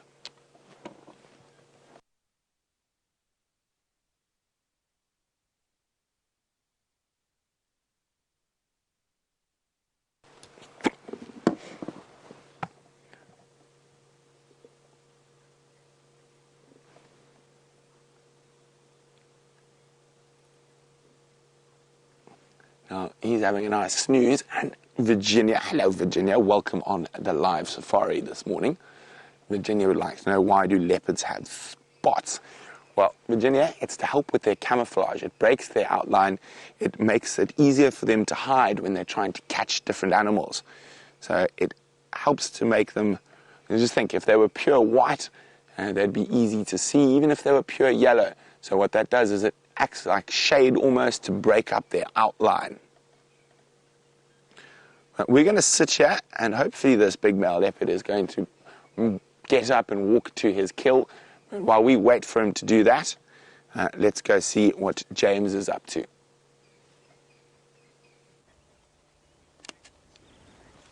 You're so lucky, everybody. Isn't that special? A big male leopard to start off your drive. I think that's just the best thing in the world. But close second to the best thing in the world is a little baby hyena. Now, this is the mother hyena, and she is sitting inside this very big termite mound. You can see a hole there, dug by an animal called an aardvark. I think you should all try and say aardvark. You ready? And when I count to three, you're all going to say aardvark. 1, 2, 3, aardvark. And it basically means earth pig. And the earth pig or ant bear would have dug that hole to get the termites that were living in this termite mound. And that was a long time ago. And then this hyena female would have come and she's given birth to 2 little babies. But now you can see that she can smell something. You can see her nose is very big and it's moving in the wind, and the wind is coming closer. You can see her nose working there. She can smell something on the wind there. And Mia, hello Mia, nice to hear from you. We'll wait here a little bit to see if that hyena mother comes back out again. She smelled something I think she thinks is dangerous on the wind as the wind started to blow. Mia, you want to know why hyenas have such strong teeth? Well, Mia, you know that if you have a chop on the braai or maybe a piece of chicken, the hardest bit to get through, of course, is the bone. And much of the time we throw the bones away from the meals that we eat. And in the hyena's case, they don't throw the bones away. They bite through the bones. And inside the bone, you may notice that sometimes if you have like a lamb stew, for example, delicious lamb stew, and when it's cold in Johannesburg in the winter, I'm sure that you do have lamb stew every so often. In the middle of the bone, there is a piece of fat. And that fatty stuff in the middle of the bone is called the marrow, and it's really good food. It's really good nutrition. And only the hyenas have got teeth and jaws strong enough to bite through a big heavy bone like a buffalo bone or a giraffe bone and get to that marrow. And that's why they've got such very strong teeth. Let's wait another 2 minutes here. Oh, there she's coming out. She's coming out. Just see her nose. And can you see the wind blowing? You can hear it blowing, and you can just see a few leaves blowing past. And with every breath of wind, a sensitive nose like that hyena's will pick up lots of different smells. Now, our noses are not very good. I know that sometimes you smell something unpleasant or something nice, but imagine that horrible smell that you smell, all those very nice smells that you smell, multiplied by 10 or 20 times, so they're that much stronger. And so every time the wind blows, that hyena is smelling changes completely. And that's why she looks, and her nose is twitching constantly, like those ears. See her ears also listening? Maybe listening to the little babies. I'm hoping they're going to come out, but you know what? The rest of the hyenas have moved off from here. They went off down there. There was an impala shouting through there. I don't know, maybe there's some lions around here, maybe another leopard. But the hyenas are now the little ones have gone inside and the others have disappeared off. So I think we're going to move on from here and see what else we can find. So very lucky we were to have that leopard.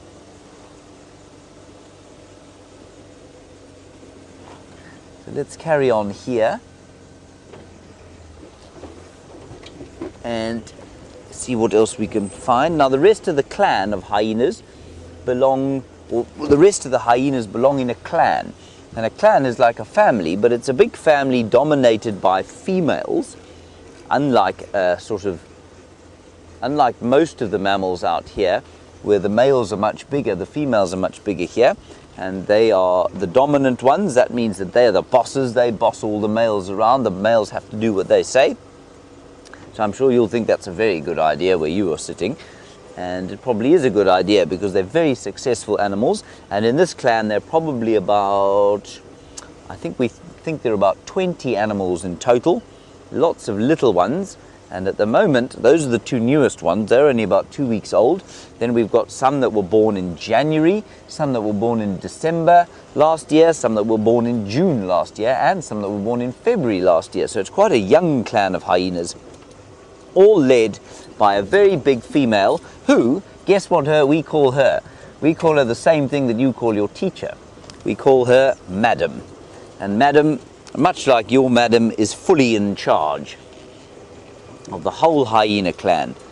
So we're just going to drive out here and see if we can't maybe see Madam.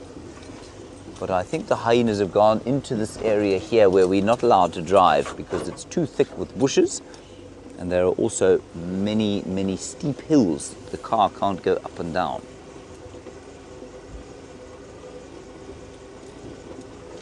Now, I don't see anything else going on in here, but we might be lucky. Wiem and I came driving through here when you were looking at the leopard, we came driving through here and we heard an impala making alarm calls. Now, I'm pretty sure that all of you know what an impala is. I'm pretty sure that all of you have been to the bush at some stage, either to the Waterberg or maybe to the Kruger, and the impala makes a noise that I want you also to make. When it sees a predator, like a hyena or a leopard or a lion, it goes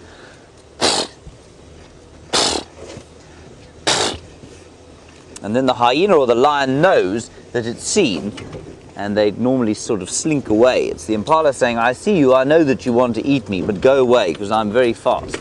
There's the impala, and he's still actually looking in this direction. But he's not making his noise anymore. You can see he's on his own. And an impala, of course, survives by being in a group. And somehow this impala has managed to lose the rest of his group, so I don't know where they are.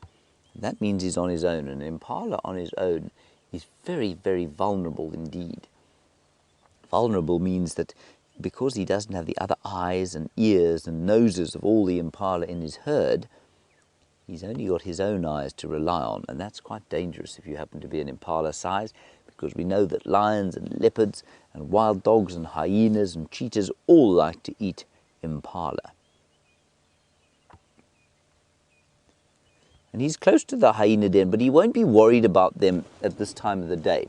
You know, they like to hunt in the night time, and they're also not nearly as fast as an impala, so if he sees them coming, he won't be worried. And that's why they alarm call at the predators when they see them, to say, I see you, don't come any closer. Let's go around the corner here and see what else we might be able to see.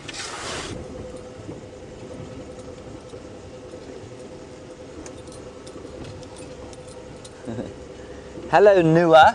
What a very good question you ask. You say, Brent and I scared out here. No, Nua, we're not scared, but that's because we are experienced here. So, yes, sometimes when we're walking on foot, we have to be very careful. And when we see elephants, then we are very careful, and we can get nervous sometimes, but we don't live here in fear. But that's just because we know what's going on. So you saw Brent there, who's sitting with a big male leopard, and you know that leopards are predators. We also know that hyenas are predators. But because we know that they're not going to jump into the car, and they don't jump into the car because they don't see us as something to eat, it means that we're not scared. So because we spend a lot of time around the elephants and the buffalo and all the other big animals out here, we get used to their behavior, and so we're not that nervous anymore. Sometimes we can get nervous, but you know how sometimes you can even get nervous at school. Maybe you get into a situation where you know you're in trouble, for example. If you've done something naughty, you've got yourself into trouble, and then you get nervous. Well, it's the same thing out here. If we do something silly, like we get too close to an animal, yes, then we can get nervous too. But in the same way that you know what's going to get you into trouble, so because we have experience here, we know what's going to get us into trouble, and so we just generally try and avoid doing things like that, because we don't like to be nervous. It's horrible to be scared.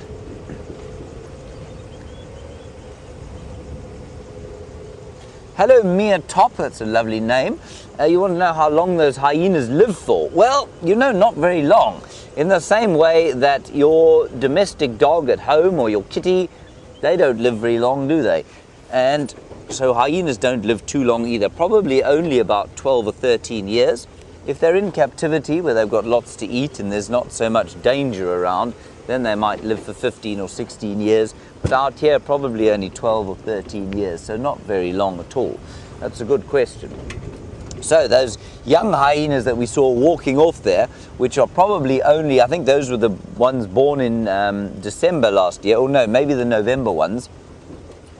They were born in November last year, and so they are now, if we calculate it, January, March, April, May, June, July. So they're only just over 6 months old.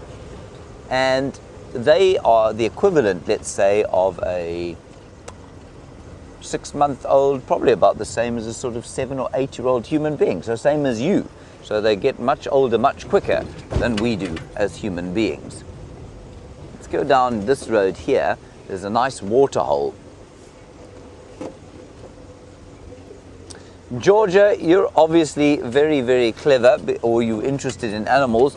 Georgia, you say, what kind or what time of year do hyenas have babies? Georgia, they don't have a specific time of year. So remember, I've just said to you that we had some born in February last year, June last year, November last year, December last year, January this year, and now new ones in June this year. So there's no real time of year for hyenas. The animals that have a time of year to have babies are normally the herbivores. And I'm sure you all know what a herbivore is. That's an animal that eats only grass or leaves or vegetables. And they give birth normally during the rainy season. And because there's lots of food to eat. What have you got there? Viam's found us a very special little creature. Look, everybody. He's a caterpillar. Now, many of you will think, ugh, caterpillar. But you know, I don't know how many of you keep silkworms. I don't know if people still keep silkworms. But a caterpillar is just the same as a silkworm. Now, while we're watching him, everyone, I want you to count his legs. How many legs do you think he has? See if you can count them. He's walking up my hand. How many legs does he have? Send your answers in quickly and we'll give you an answer. Because I promise you he's got far fewer legs than you think he has. Oh, he's climbing into a big forest of hares there. I think we should take him out of that forest. And I'll just turn him over so that you can see his legs. You see that? There we are. Isn't that nice? I can hear something moving in the bushes up ahead. Tell us how many legs you think he has, and then I'll try and keep him, and I'll show you.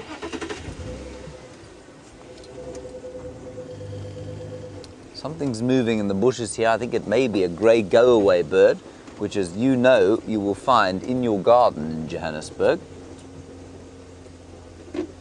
I've definitely seen them when I've been having lunch with Gracie.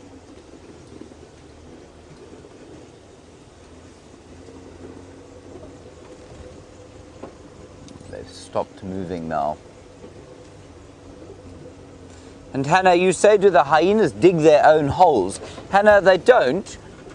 They do modify them though, so they make them bigger, but they don't start the holes. Those are started by the aardvark or the ant bear. And then when the little ones are born, they dig open, or they dig the back of the hole open. George, I just want to finish answering your question because it is a nice question to go with Hannah's. So when the babies are born, it's normally two babies, one or two, very seldom more than that.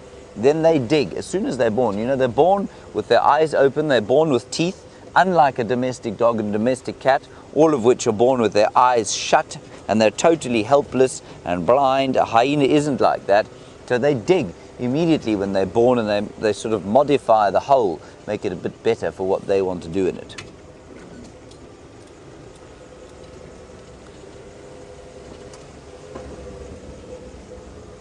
So I'm still holding my caterpillar here, so send us your answers to how many legs you think it's got. And while you're thinking about that, let's go across to Brent, who looks like a giraffe, and he's got an animal that looks the same.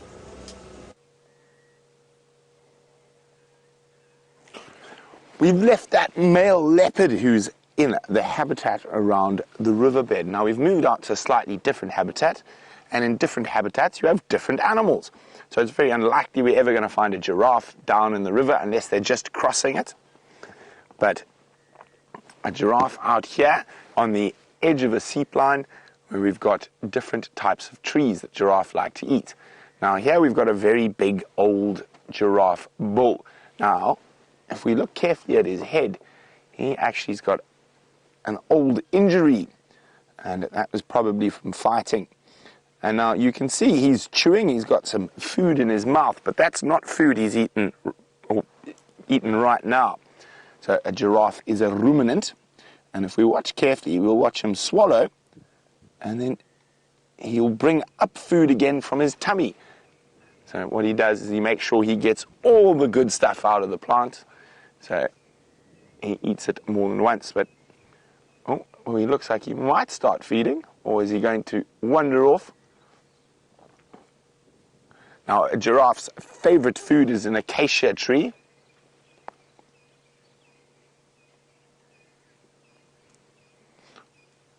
Hello, Aurora. Now, we're looking at a very strong animal in a male giraffe, but he's by no means the strongest of the strong out here in the bush. The strongest of the strong is the elephant. And a big male elephant. There we go. He's going to stop and have a snack over there. A big male elephant, he can probably lift a tractor or roll over a tractor at least. And he weighs about the same as 4 or 3 big 4x4 trucks, and about 6,000 kilograms. Well, we're going to go see if we can find you some elephants after we leave this giraffe, and we will be looking at the different habitats that we pass through. So I'm going to let the giraffe munch away, and what we have here is sort of the edge of a seep line. Now, this is a very important habitat because it's got good grass species on it, and a lot of animals like grass. So if we swing off to the right slightly, please, Dave, slowly, there we go. You see it's a little bit more open than thick woodland, and you see there's lots of grass in between everywhere. Now, the reason is this, that there's water traveling under the ground towards the river system, and the grass species like more water than the trees. That's why you have less trees here. And certain tree species like deep water and not shallow water. So their root systems will struggle to get all the way through because a lot of their root systems are very deep, and the trees you generally find around here have slightly shallower root systems. Well, we're going to move on. I did see some elephants earlier this morning, so I think I'm going to go have a look if we can find them again.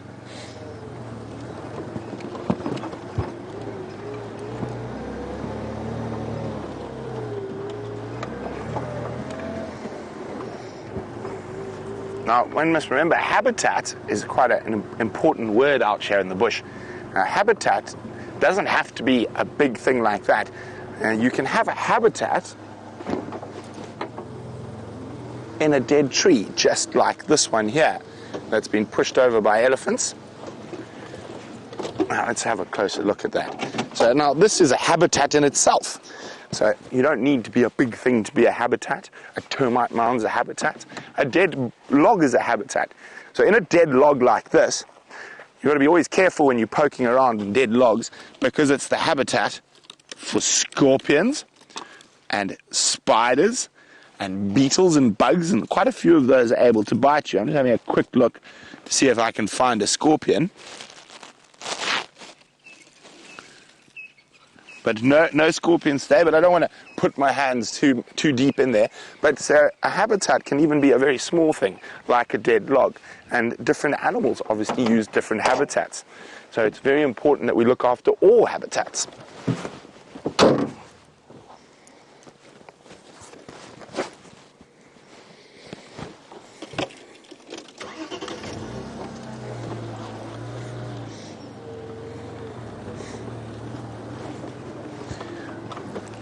Hello, Kada.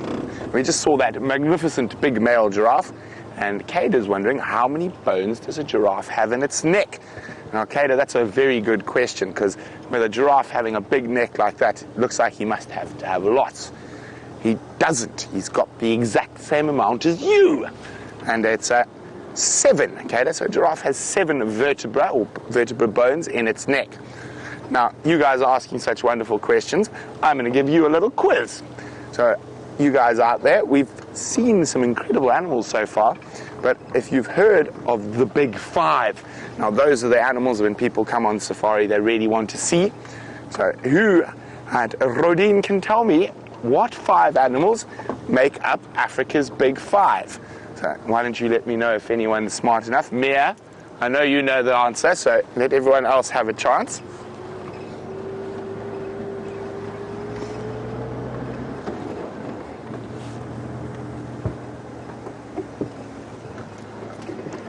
Hello, Tumelo. Tomato would like to know why a giraffe has a long neck. So it didn't always have a long neck, so it's something that's developed over many thousands or hundreds of thousands, millions of years. Now, the reason all animals develop a special quality is for two reasons only. It's for competition for food or competition for girlfriends. And so the reason a giraffe has a long neck, it's so he can get more girlfriends. And the reason for that is that the giraffes with the longest necks are the strongest and are able to swing their neck in a fight and hit the other male giraffe so he can get all the ladies that are around.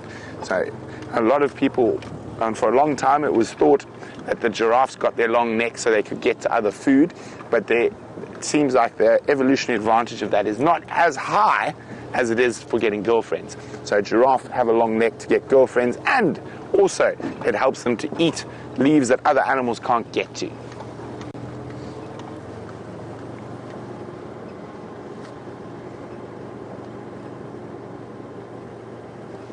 Amy, that is a very good question. Why does a giraffe have spots? Now, with the leopard, spots are there for it to remain hidden. So you probably find giraffe spots are there for the same reason. Although, as they've evolved and become bigger, those spots have become less and less useful. So it's probably just a leftover evolutionary trait, but it would be there to break up the outline so it's harder to see them, or harder for the lions to see them. But because they're so big and so tall, it changes a little bit. But another very big advantage of that giraffe's long neck is he's so tall he can often see the lions long before they get close to him.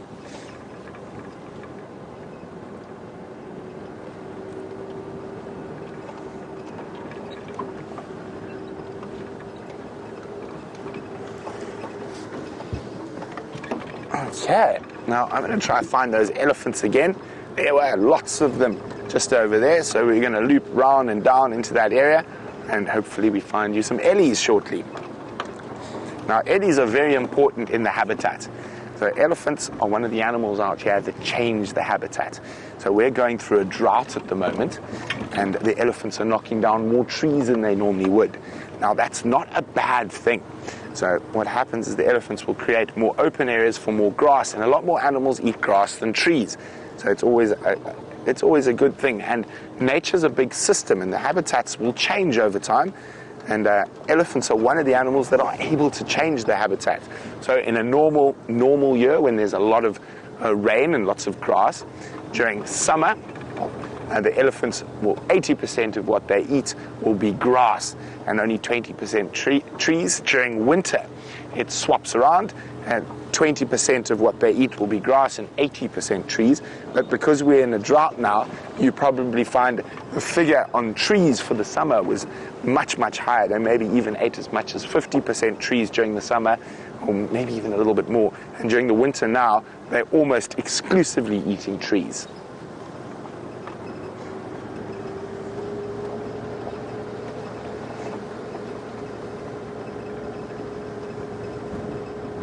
Hi, Masana. Masana wants to know why giraffes have black tongues. Masana, I honestly don't know the answer to that. So that's a very good question. You've stumped me on the spot. Maybe James has an idea, but I can't think of any ideas. So the color that makes dark colors, there's a little thing in the genetics called melanin. And I can't think of any reason why, other than just because. Most animals actually have dark tongues, and impala and lots of the other animals, and I can't think of any particular reason for it. Maybe James has an idea.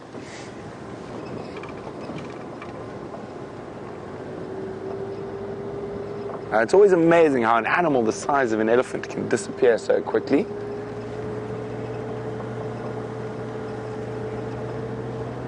But there was a very big herd, so I'm hoping we'll catch up with them in not too long.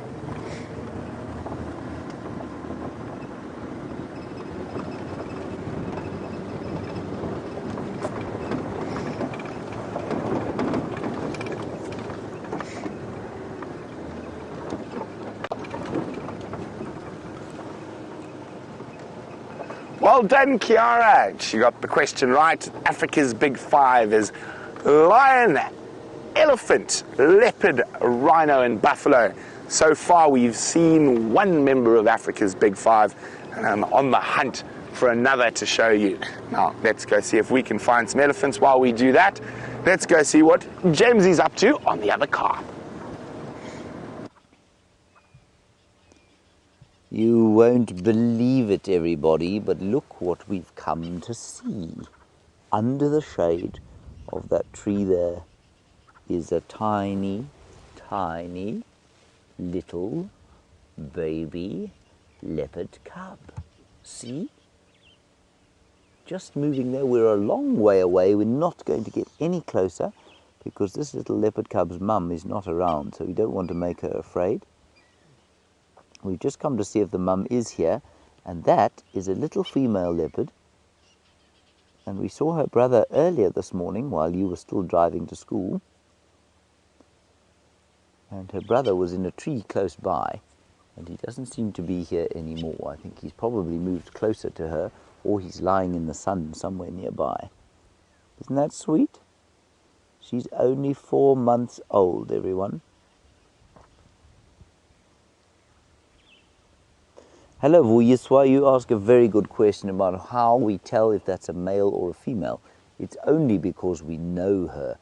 She's got, and we can tell the difference at this distance because she's got very brown eyes, and her brother's got much bluer eyes, and that's how we tell the difference between these two.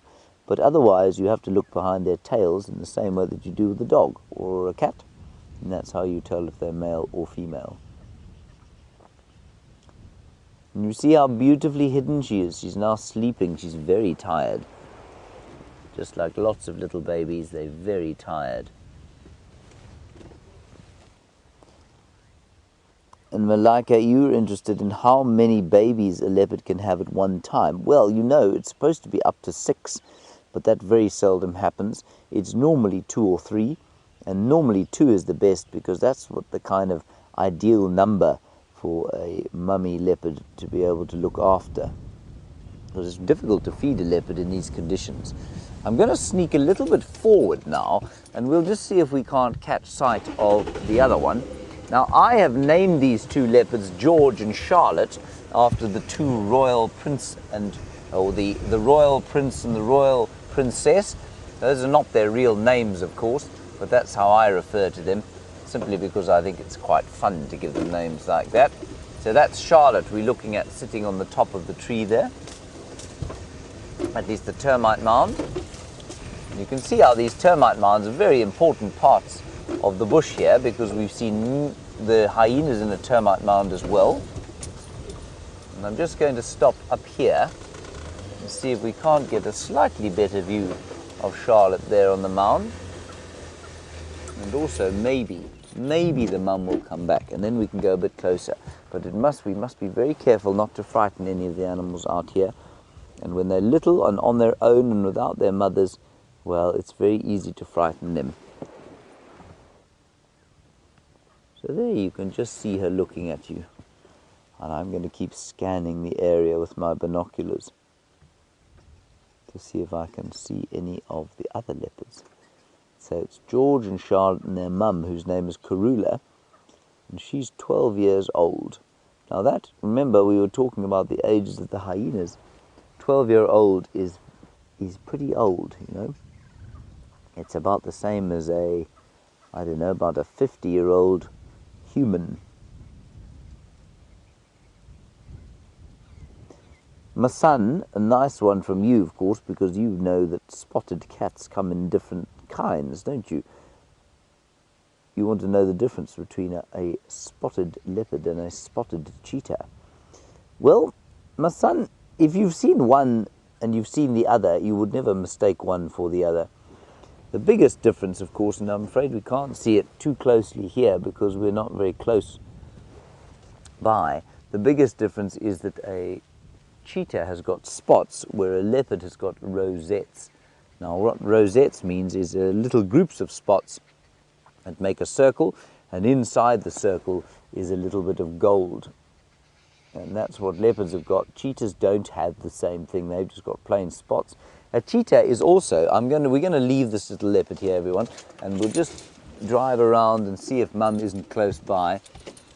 But my son, they're built completely differently. So you'll know that some people are tall and lanky, like Brent Leo Smith, who you just met, who looks a little bit like a giraffe.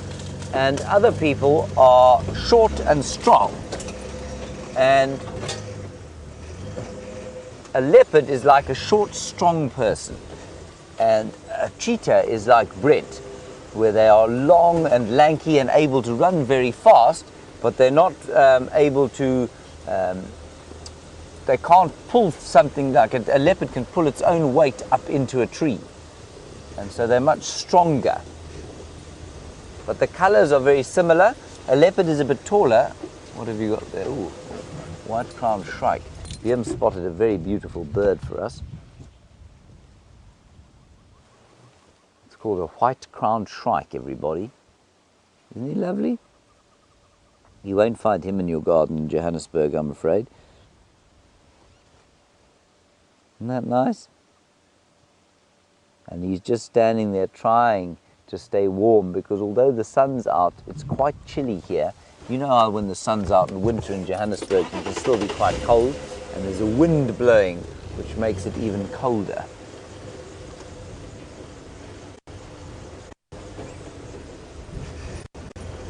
Hello, Grace. Nice to talk to you again this morning. You say, how do leopards climb trees?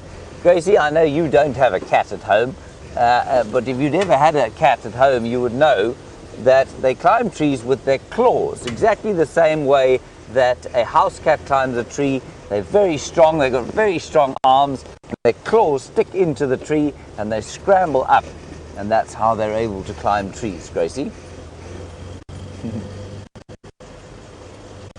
Very clever the way they're able to do that. And then you were asking about why it is that a giraffe has a black tongue. And I think from what I heard of what Brent was saying, I think he's right. A giraffe has a black tongue because it's exposed to the sun so much. So if you were to get hold of a giraffe and you were to grab its tongue and pull it all the way out, if you pulled it all the way out, you would find that only the bits that stick out of the giraffe's mouth all the time are black. The rest, the underneath bit is pink. And that underneath bit is not exposed to the sun, and therefore it doesn't need the melanin in the body. Because melanin, of course, makes a huge difference to protection from the sun. There's some little tiny baby carnivores in that termite mound over there. We've seen all of our carnivores on termite mounds today. These ones are very small.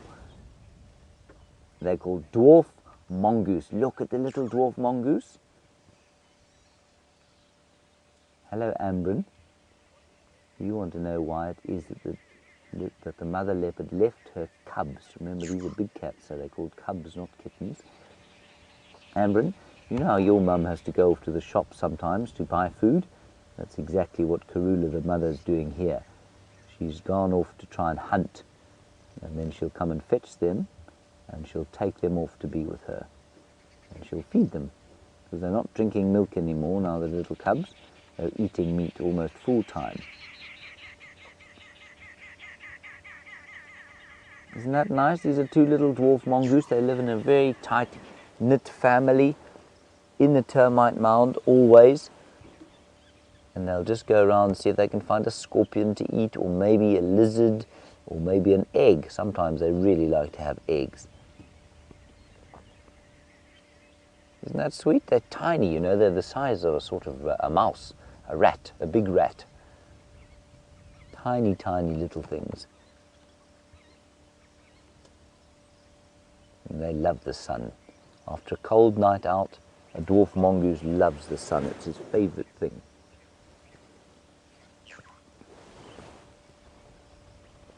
I think that's so sweet.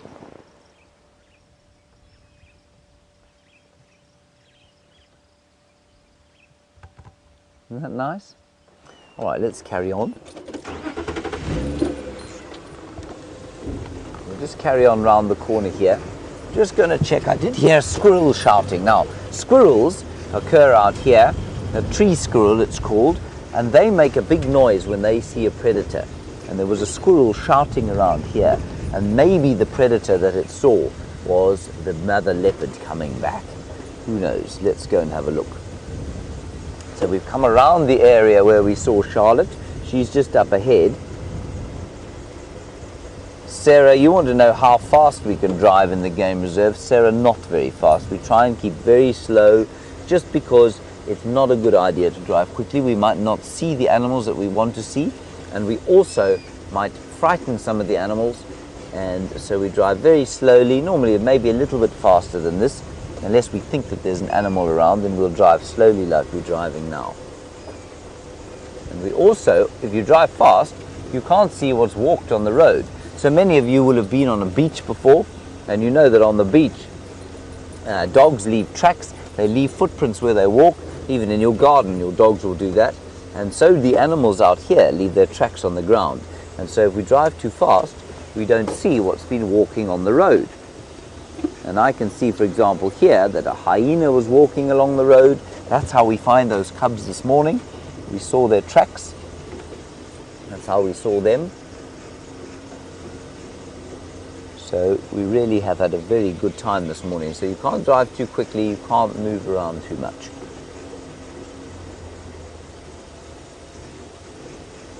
And then a question from Oria, it sounds like. Oria, you want to know how many animals are in the Kruger. You know that's impossible to answer. And I'll tell you why it's impossible to answer. We know vaguely how many. I'm just going to stop here, because this is round about where we had the male and the other leopard cub this morning. Oria, remember that animals are not only just the mammals that we see here. They're elephants, they are insects, they are birds, reptiles, they are fish even. So frogs and lizards and all sorts of things, they're all animals. And because the Kruger is so very big, it's impossible to tell how many there are. We can't even tell how many mammals there are, because there's so many different kinds of bats that we can't count. There are too many.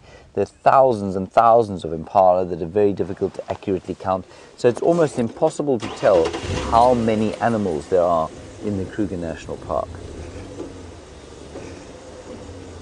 We're just going to gently sneak along here and see if we can't get another view of maybe the male cub, and maybe mum is back. Just because I heard the squirrel going.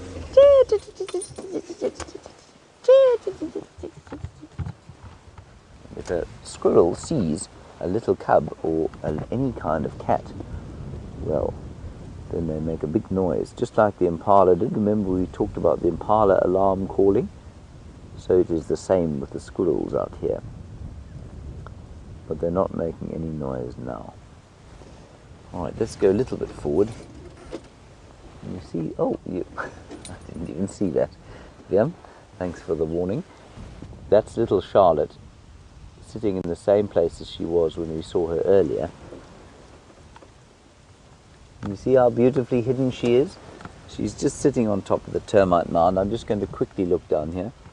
Now, a Taino, you want to know how old they are. Remember I said they're 4 months old. So they're not very old at all. They're very tiny. And I'm just scanning in the bushes here to see if I can't spot the other one. But that's the same one that we were seeing, just from a different angle. Isn't that sweet? So sweet.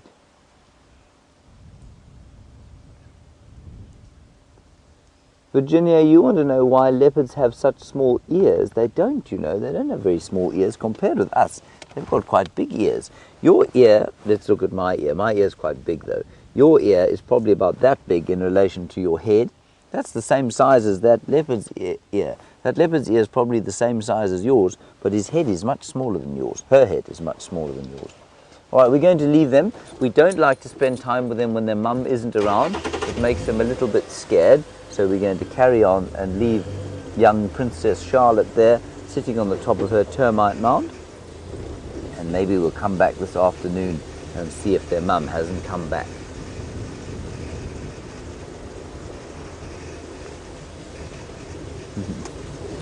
Now, all of you, I've lost my friend the caterpillar. I don't know where he's gone. You all said that he's got 8 to 16 legs. He does not. He is an insect, remember? And how many legs does an insect have? An insect only has 6 legs. Now, what I'll do is I'll draw you a picture of exactly how many legs he's got and why, and what the other things that you are mistaking for legs are. So let's stop over here. Now, I'm a very bad drawer, everybody. I'm just warning you, I'm a very, very bad drawer. So you'll have to bear with me as I draw my caterpillar for you. Okay. Liam, can you see me here? Yes.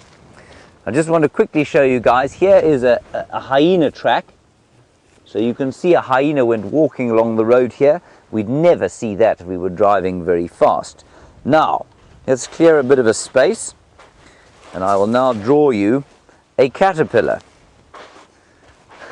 But I'm a very bad drawer. Okay, here we go. Here's the caterpillar.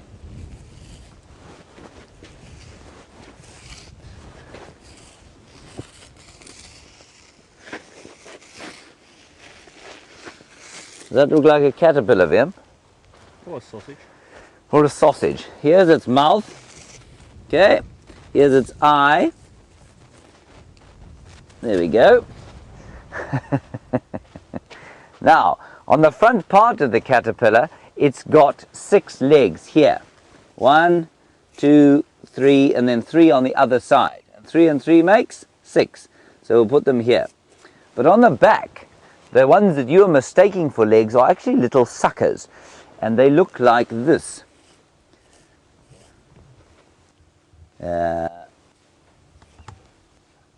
And they look like legs, but they aren't legs.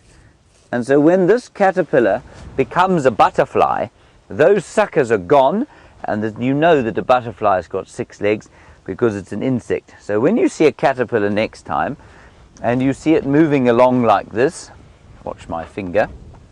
You see my finger here? Or shall I do it on the dash? Perfect. Perfect. Remember, they move like that. The 6 legs are on the front here, and on the back you've got a whole lot of little suckers. And so they've only got 6 legs, like all insects. I hope you can all draw a caterpillar better than me. I'm sure you can. I'm the worst drawer in the world. Right, let's see what else we can find out here. That might be interesting.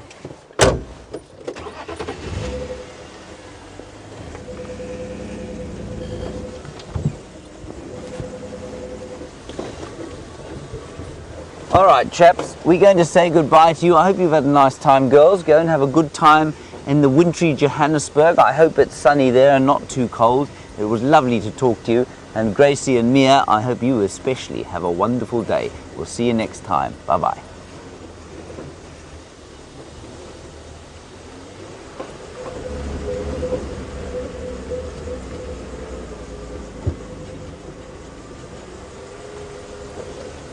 Right, everybody in the internet, you're still with us. We've got a few more, well, we've got a decent amount of time left for the drive. My plan now is to go up towards the Bivels or cut line. Just when we got to the hyena den, they all scarpered, they ran off. You saw there, if you kept watching, that female who's got the youngsters stuck her head out and was smelling the air and trying to see what was going on. And I don't know that there wasn't another predator lurking around there somewhere. Maybe Sandile, and quite possibly a lion even. I mean, those lionesses have been lurking around there for some time. So we're going to go back up in that direction and see if we can't pick something up there. I'm really sad that Brent's signal gave out at that leopard sighting, because gee whiz, to have a Mvula on a warthog kill is really special. Anyway, maybe we'll take Rusty across there this afternoon and see if he doesn't have better signal.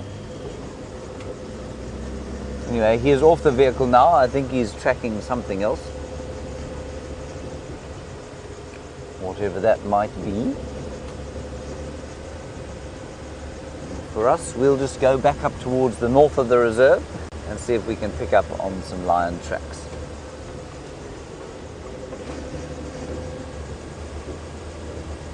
Didn't find any further tracks of Karula, so I wonder if she's not in that same block. Those older tracks that we saw heading south may have been her. I hope she doesn't kill something on Little Gari, because that will mean we don't see her for a while.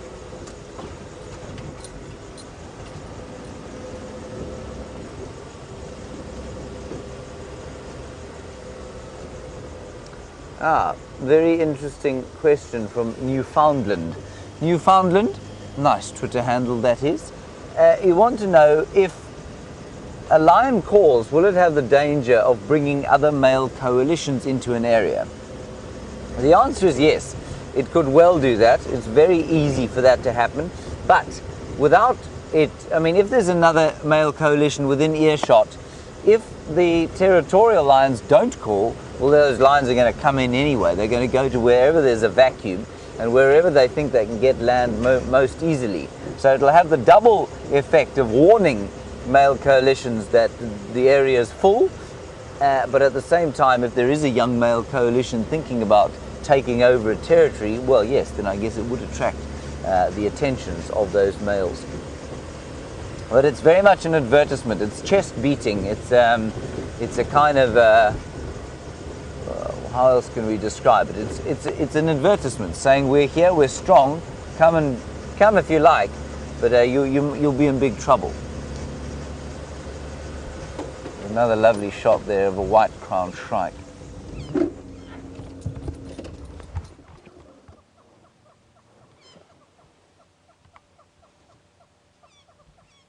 Just see, and you can see the cloud moving behind them, I think. There really is quite a stiff breeze coming out of the southeast today. You see the white-crowned shrike with its feathers ruffled out. And that deep blue winter sky that we get here really is amazing. We're so lucky to have it.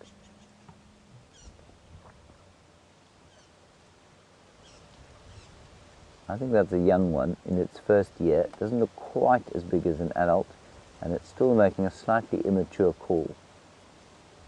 And we had an incredible view during the spring of last year of a little group of white-crowned shrikes in a nest. It's all quite sweet. There are 3 or 4 of them down and around here. That one standing out in the open because he wants to be warm in the sun. Very nice. On we go.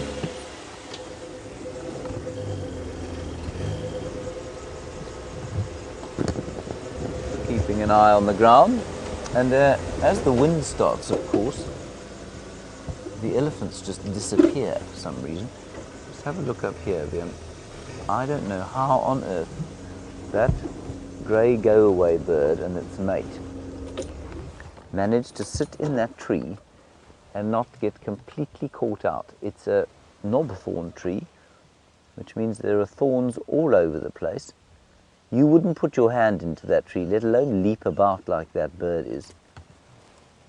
I think that's unbelievable. You can't walk past a tree like that without being totally torn to pieces. Look at those vicious, vicious thorns. Ugh. And the bird is just hopping around in there, and you'll see monkeys even climbing in those trees. I think maybe they just take the pain better than we do. Aaron, while we're looking at a few birds, you want to know what the rarest heron species in this area is? I don't know. I suppose in this particular area it would be something like one of the night herons, a black-crowned night heron, or a white-backed night heron. They're not very common at all. Something like a dwarf bittern would also be quite rare for this area, but the rarest in terms of numbers anywhere around here, I'm not sure. Maybe a rufous-bellied heron? I'll try and find you a picture. Might make it a bit easier for you to understand.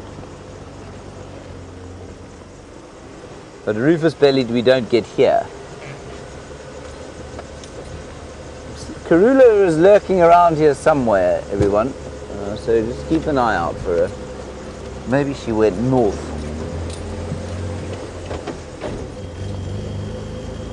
Let me find all the herons for you quickly here. There don't seem to be too much else to look at right now, so let's look at the herons that we have. Huh, a heron. You'd think that after almost 10 years with this book I could just open it and there they'd be. There are all the herons, everyone. There's the dwarf bittern, which is uncommon. And that's him there, number 1. I think he might be one of the most rare. And there's the rufous-bellied over there. Also quite says it's very uncommon. So I would go with those 2 herons. All right, let's head across to Brent Smith, find out what he's been tracking on his large size 13 feet. Maybe he had some luck. And we'll head up back towards where we heard that alarming earlier on.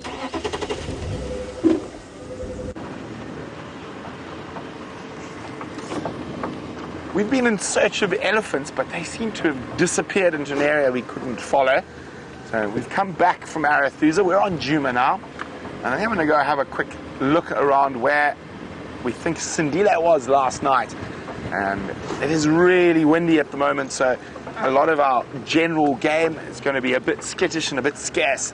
So let's see if we can make it leopard number 4 this morning.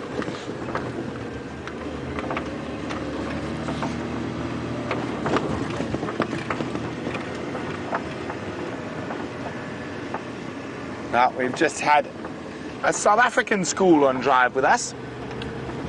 Now, our commander-in-chief, chiefs, shall I say, Emily and Graham, one of their daughters was in the class watching, as well as James's niece. How fantastic is that?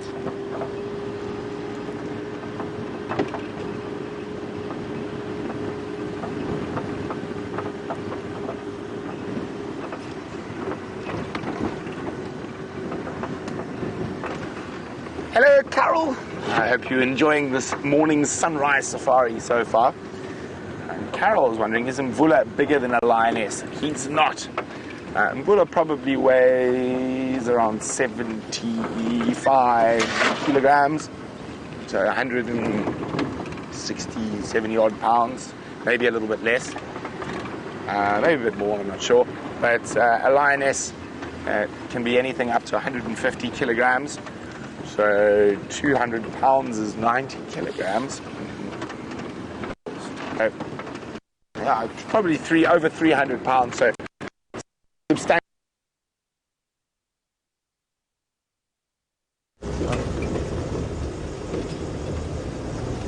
I don't know where Brent is driving. It sounds like he must be somewhere around Cape Town, given the amount of signal that he's had today. Anyway, you're stuck with me again. We're on quarantine clearings. We're just looking around the place here, checking the tops of the trees, and then we're heading north, just towards Galago, to see if we can't find what those hyenas were so nervous about earlier on. Let's find out. Brent seems to have found every signal black hole there is this morning, poor fellow. Definitely going to be worth taking Rusty towards where Mvula is this afternoon.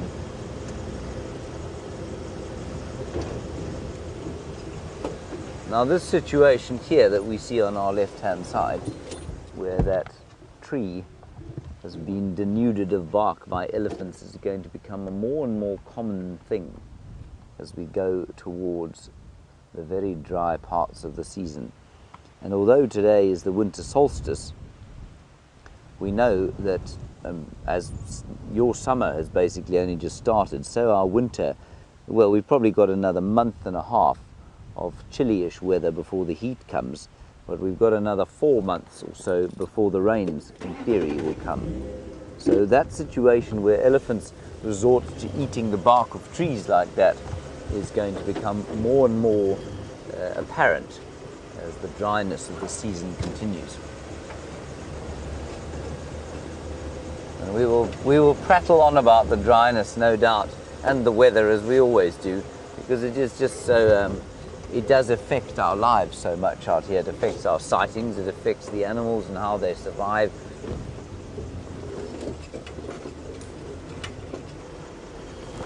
Right, let's head up to the north now. that something on the road, Liam, or was it just a tree? Something square. It does look very square to be an animal, doesn't it? I think it's a bush.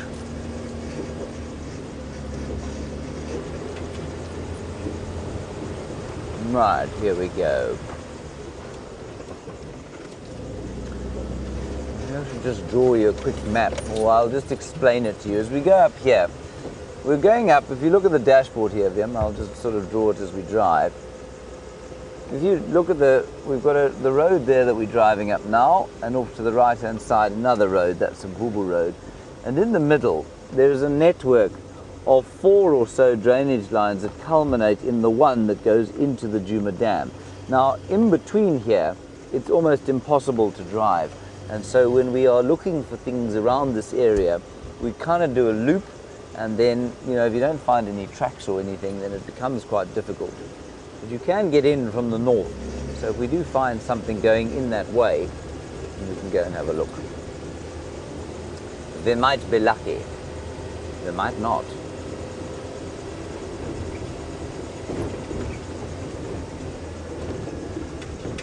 Of course, here's some impala, Vim, and some piggies. Look at the piggies. That's a relief. Little piggies who lost a relative, perhaps, to Mvula the leopard. I don't really mind on their behalf, given that Mvula deserves to eat, I think. He's put in the hard yards, as they say. Not so, Vim. Impala, perpetually nervous, perpetually terrified of life. They have to be, I suppose.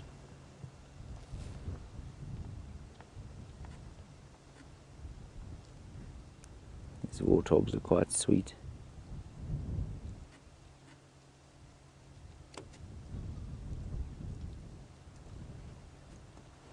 There's the little bits of green that are left shining in the beautiful light that's descended on us for the morning.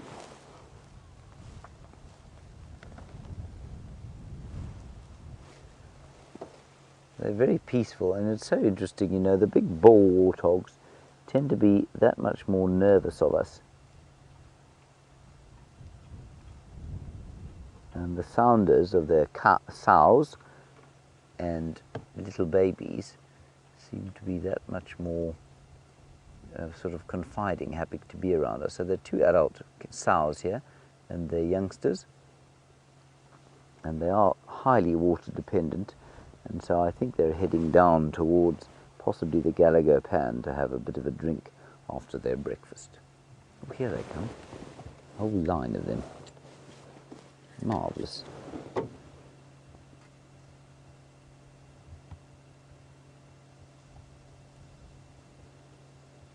they've turned around and gone the other way. Go on t'other way.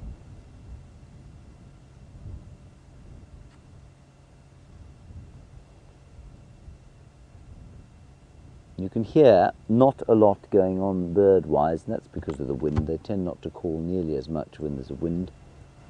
And just here in the background, one lonely chin spot batters.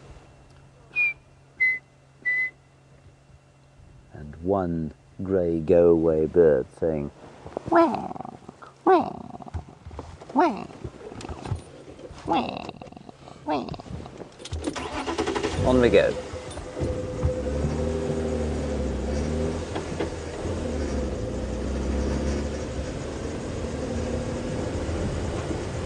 See what else there is up ahead.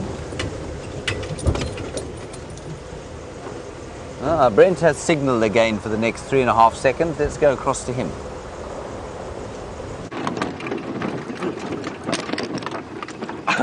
We're just bouncing through probably the bounciest road on Djuma, but we're back.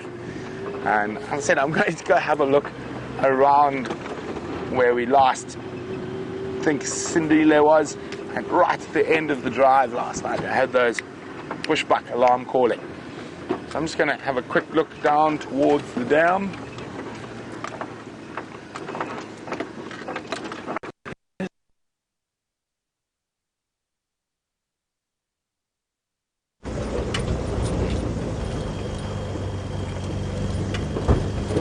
Well, there we are, 3.5 seconds. That's very nice.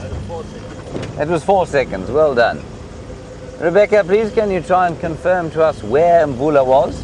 I'm beginning to suspect he maybe not have been on the Arethusa. Wendy, I think I'm going to put a torch to when we get back.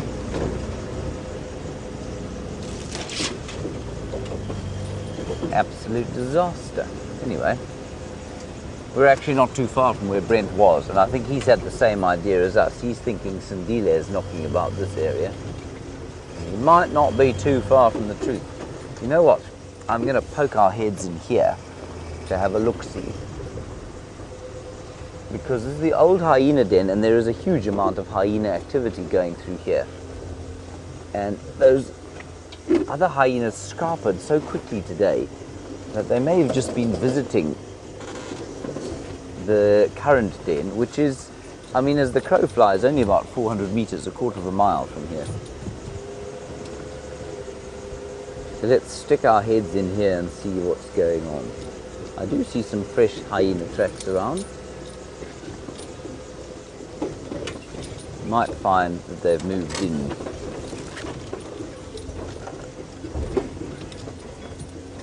And James Richard, while we drive in here hoping to find a hyena, you want to know if hyenas ever have a false estrus cycle. James, I don't think that they do, no. Now, false estrus, of course, occurs in a species where infanticide is a major risk from unrelated males. And in the case of hyenas, it's just not going to happen because the females dominate the males so completely.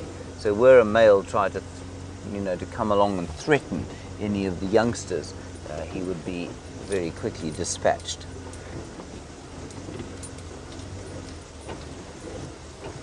I don't see any activity here. Just thought we'd stick our heads in and have a look. I think this is the most attractive hyena den.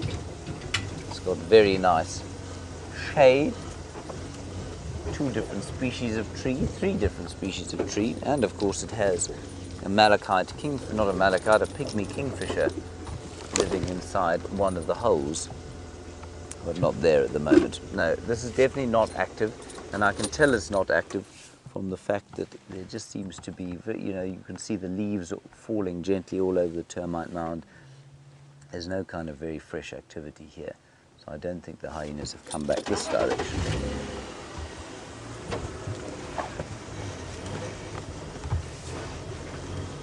So let's keep going.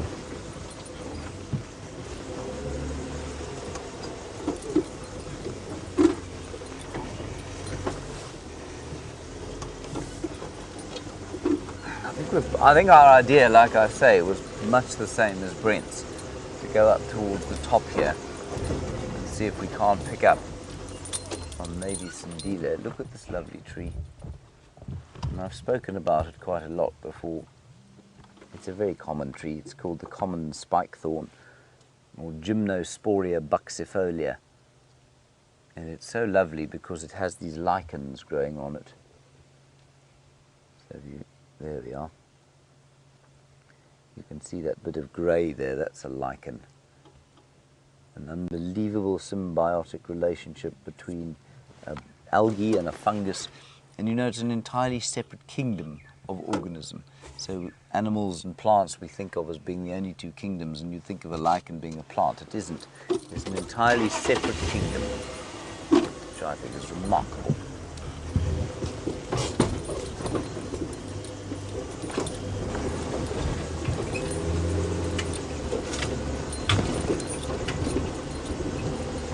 Ease our way out of here. It is a little bit bumpy, so don't spill wherever you happen to be sitting. Remove your dentures.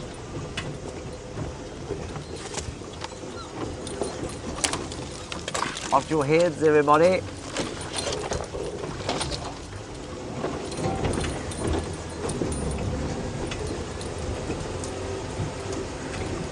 Round we go.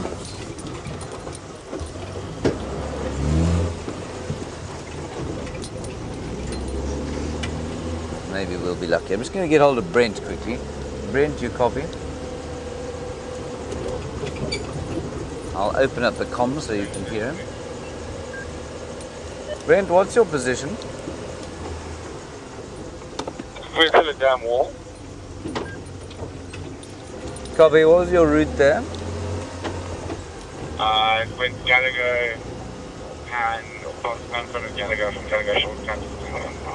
Brent, you didn't come up here. I got as far as the Giraffe crossing, the Company crossing on Central before I turned. Okay, so he didn't come all the way up here. Okay, copy, thanks very much. And what's Mvula's position? I just want to find out where the leopard is. In the Marikani, just to the southwest of Vasco Crossing. Okay, so that's really good prospects for this morning, at least this afternoon. Okay, copy that. So I think we'll take a car with a decent signal and go across there this afternoon. It's a bit far for us to go to now. So he went cutting across basically where we did earlier after we'd just been at the hyena den. We're going to do a bigger loop around that way and see if something doesn't turn up there. Especially on this particular little road here.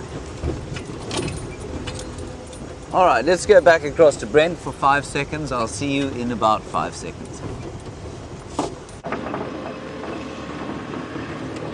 Hopefully we last a little longer than last time.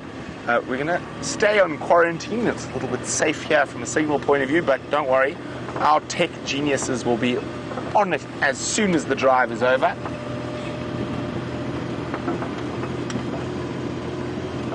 Now, isn't it amazing? We started off with an almost complete cloud bank over our heads, and now we've got beautiful sunshine. Although it is still very windy and cold, I'm starting to regret taking my jacket off.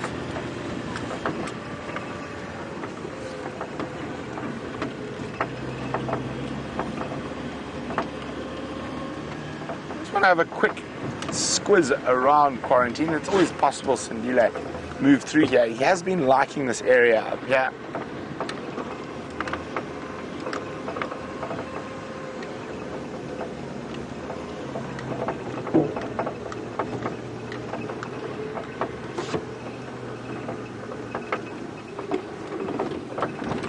Hi, Justin. Justin would like to know, what is one thing, either good or bad, out in the bush that I'll never forget? Justin, now I've got to think. I think there's so much good and so little bad. Let me think now. I think one good thing that you'll never forget out here in the bush is often the people you meet out here. And we're quite lucky in the fact that we work with an amazing team. I've been many years in the bush and worked with many teams, and never a team quite like this. We're the most different bunch of human beings. We managed to get on very well, which is quite strange. I mean, I've worked in a lot of lodge environments where you have your little clique, and those are the people you hang with. Yeah, everyone just hangs out with everyone, and it's quite a special thing about Safari Live, and that's why we have so much fun doing what we do. Hey, Justin, you're probably referring a bit more to animal sightings. I mean, there's so many. I mean, can you believe on Saturday we had that incredible sighting of Shadow and Sandile reunited, possibly for the first time, we don't know. And as well as seeing Shadow's cub for the first time, that was incredible for me. I was really sort of 70-80% sure that cub was dead, and then there it was. It was a very special and beautiful moment.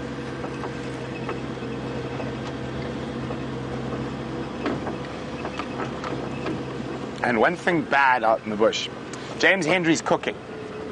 James Hendry should not cook. Occasionally we have to cook for ourselves, not too often. And what we used to do in the early days is that whoever was not driving that afternoon would deal with the cooking. And James is a very talented man, but unfortunately not in the culinary department.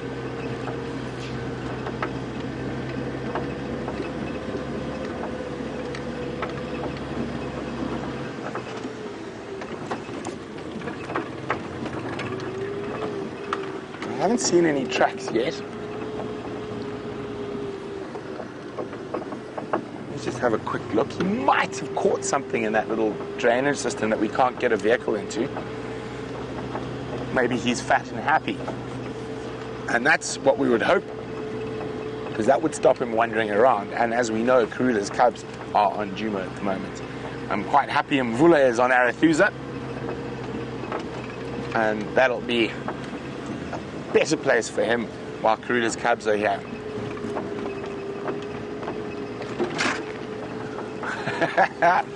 Hello, Christine. And yes, on Sunday, Steph did something that's never been done on Safari Live before. He drank the juice out of elephant dung.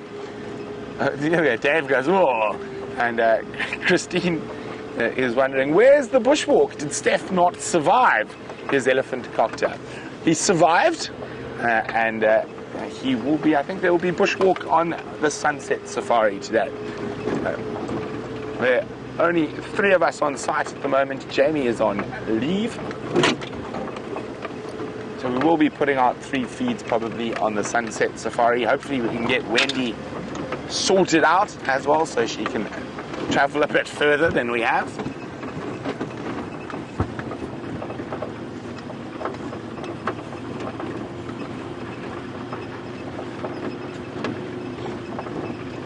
But it was a really exciting weekend.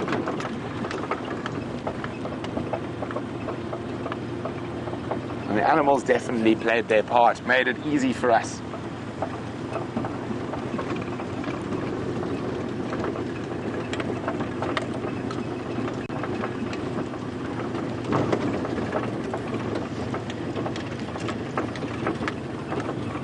So no sign of young Sindile in this area, so I think he's possibly still further to the north. Unfortunately, we seem to have gremlins living in that area, so that's why we had to leave, but hopefully all sorted, and I'll definitely go have a sniff around there on the Sunset Safari.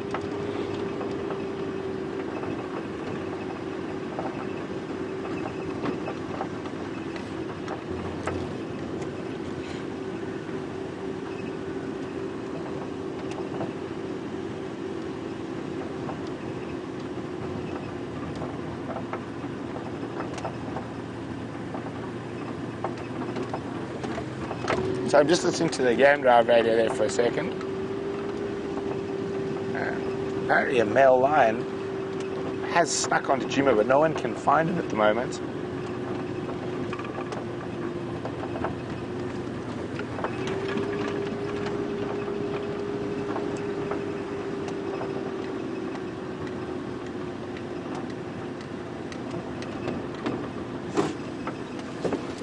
Hi, Shamson. So we had a flat tire to start off our morning, and Shamson's wondering, how often do we get stuck in the bush and we need a tow? Fortunately, not too often. I have only been towed since I've been here twice. Oh, there's some tracks there. I think it's hyena, but I'm just going to double check. Yes, it is hyena. It's so wonderful the den is back on Djuma. Very, very excited about that. Lovely to have all the Howards around.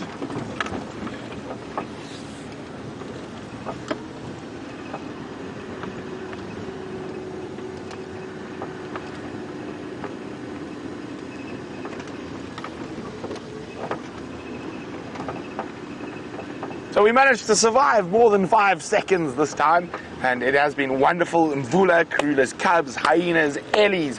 What a fantastic sunrise safari, and always great to have my good friend James out in the other vehicle. So, well, we're going to say goodbye from Dangerous Dave and myself, and we'll see you in a few short hours for the Sunset Safari. But in the meantime, let's go see what James has got to say for the last few moments of drive.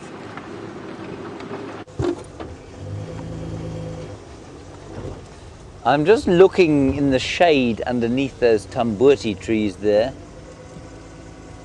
but there's nothing there. I thought I saw maybe the tawny shape of a lioness sleeping in the shade, but I don't think I did. At least my seeing of things, i.e. my hallucinations, gave us some kind of a profit this morning. That little leopard I saw dangling from the tree this morning almost didn't check. Saw the dangling shape and thought, it's probably the same as that termite mound I thought was a female leopard.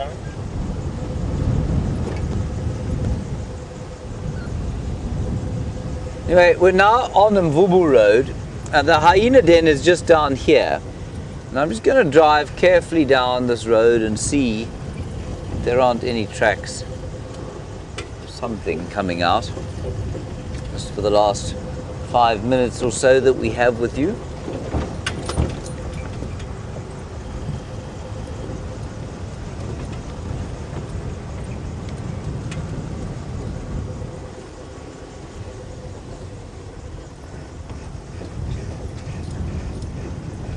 Hello Sandy, you're worried about guests visiting or tourists visiting this area and the dangers provided by camping.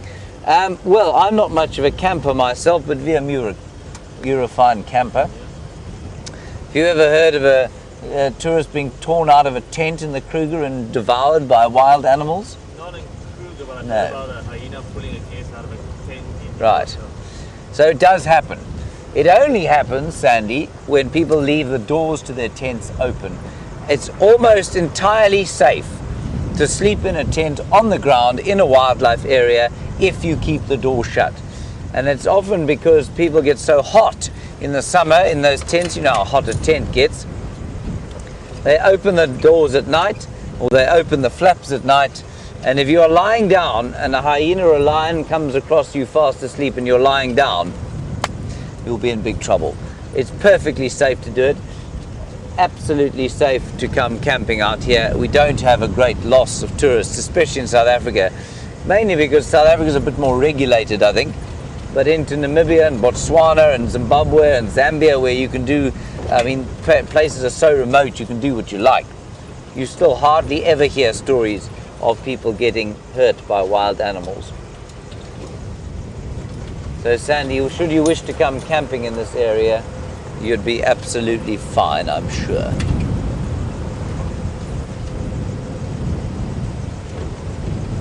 There's an impala. We'll close on him today, I think. Hello, Mr. Impala, as the wind starts to blow through here. It has been a very blustery day, but we've seen some pretty good stuff. Male leopard cub, couple of elephants, hyenas, and the prospect of something greater this afternoon. We're going to go home now, I think, and have some warming coffee and sit in the sun for a while. Thank you, VM, for your efforts. Very nice. Big thank you to Brent, of course. He's driving with Davey this morning. We'll see you this afternoon. Very tongue-tied today at 3:30. Until then, I hope you have a wonderful, wonderful day. Big thanks to the Final Control. We'll see you then. Bye-bye.